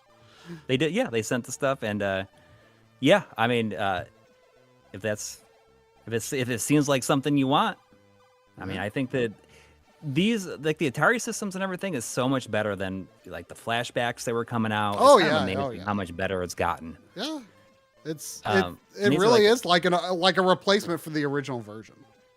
Even though, like, the scaling is like not 100% what I would like it to be, but it's a good experience. It's a good, easy to use experience, and you know, I think there's a sliding scale, and I can be happy on both ends. Where it's just like I really appreciate how straightforward this is. It just does the one thing it's meant to do, and doesn't try to do anything complicated other than that. You know? Exactly. I appreciate that. But anyways, you know, check out the Twitch. I'll be back at Pokemon tomorrow, and I'll resume my Twitch stream someday this week to do a little bit of cleanup. Try to get maybe I'll bang my head against the final boss and Sekiro for a few hours. Yeah. Final Dungeon, Wild Arms 4, who knows? Einhander. Exactly. Ghostbusters, Genesis. There's lots of things I could work on cleaning up. I'll try to remember to make that unfinished business graphic. Yes. You can make one that would work for both of us. Yes. It won't like say Corey or try on it. Yeah. Unfinished business. All right. Have a great night, everybody, and have a great week. Take care. Later.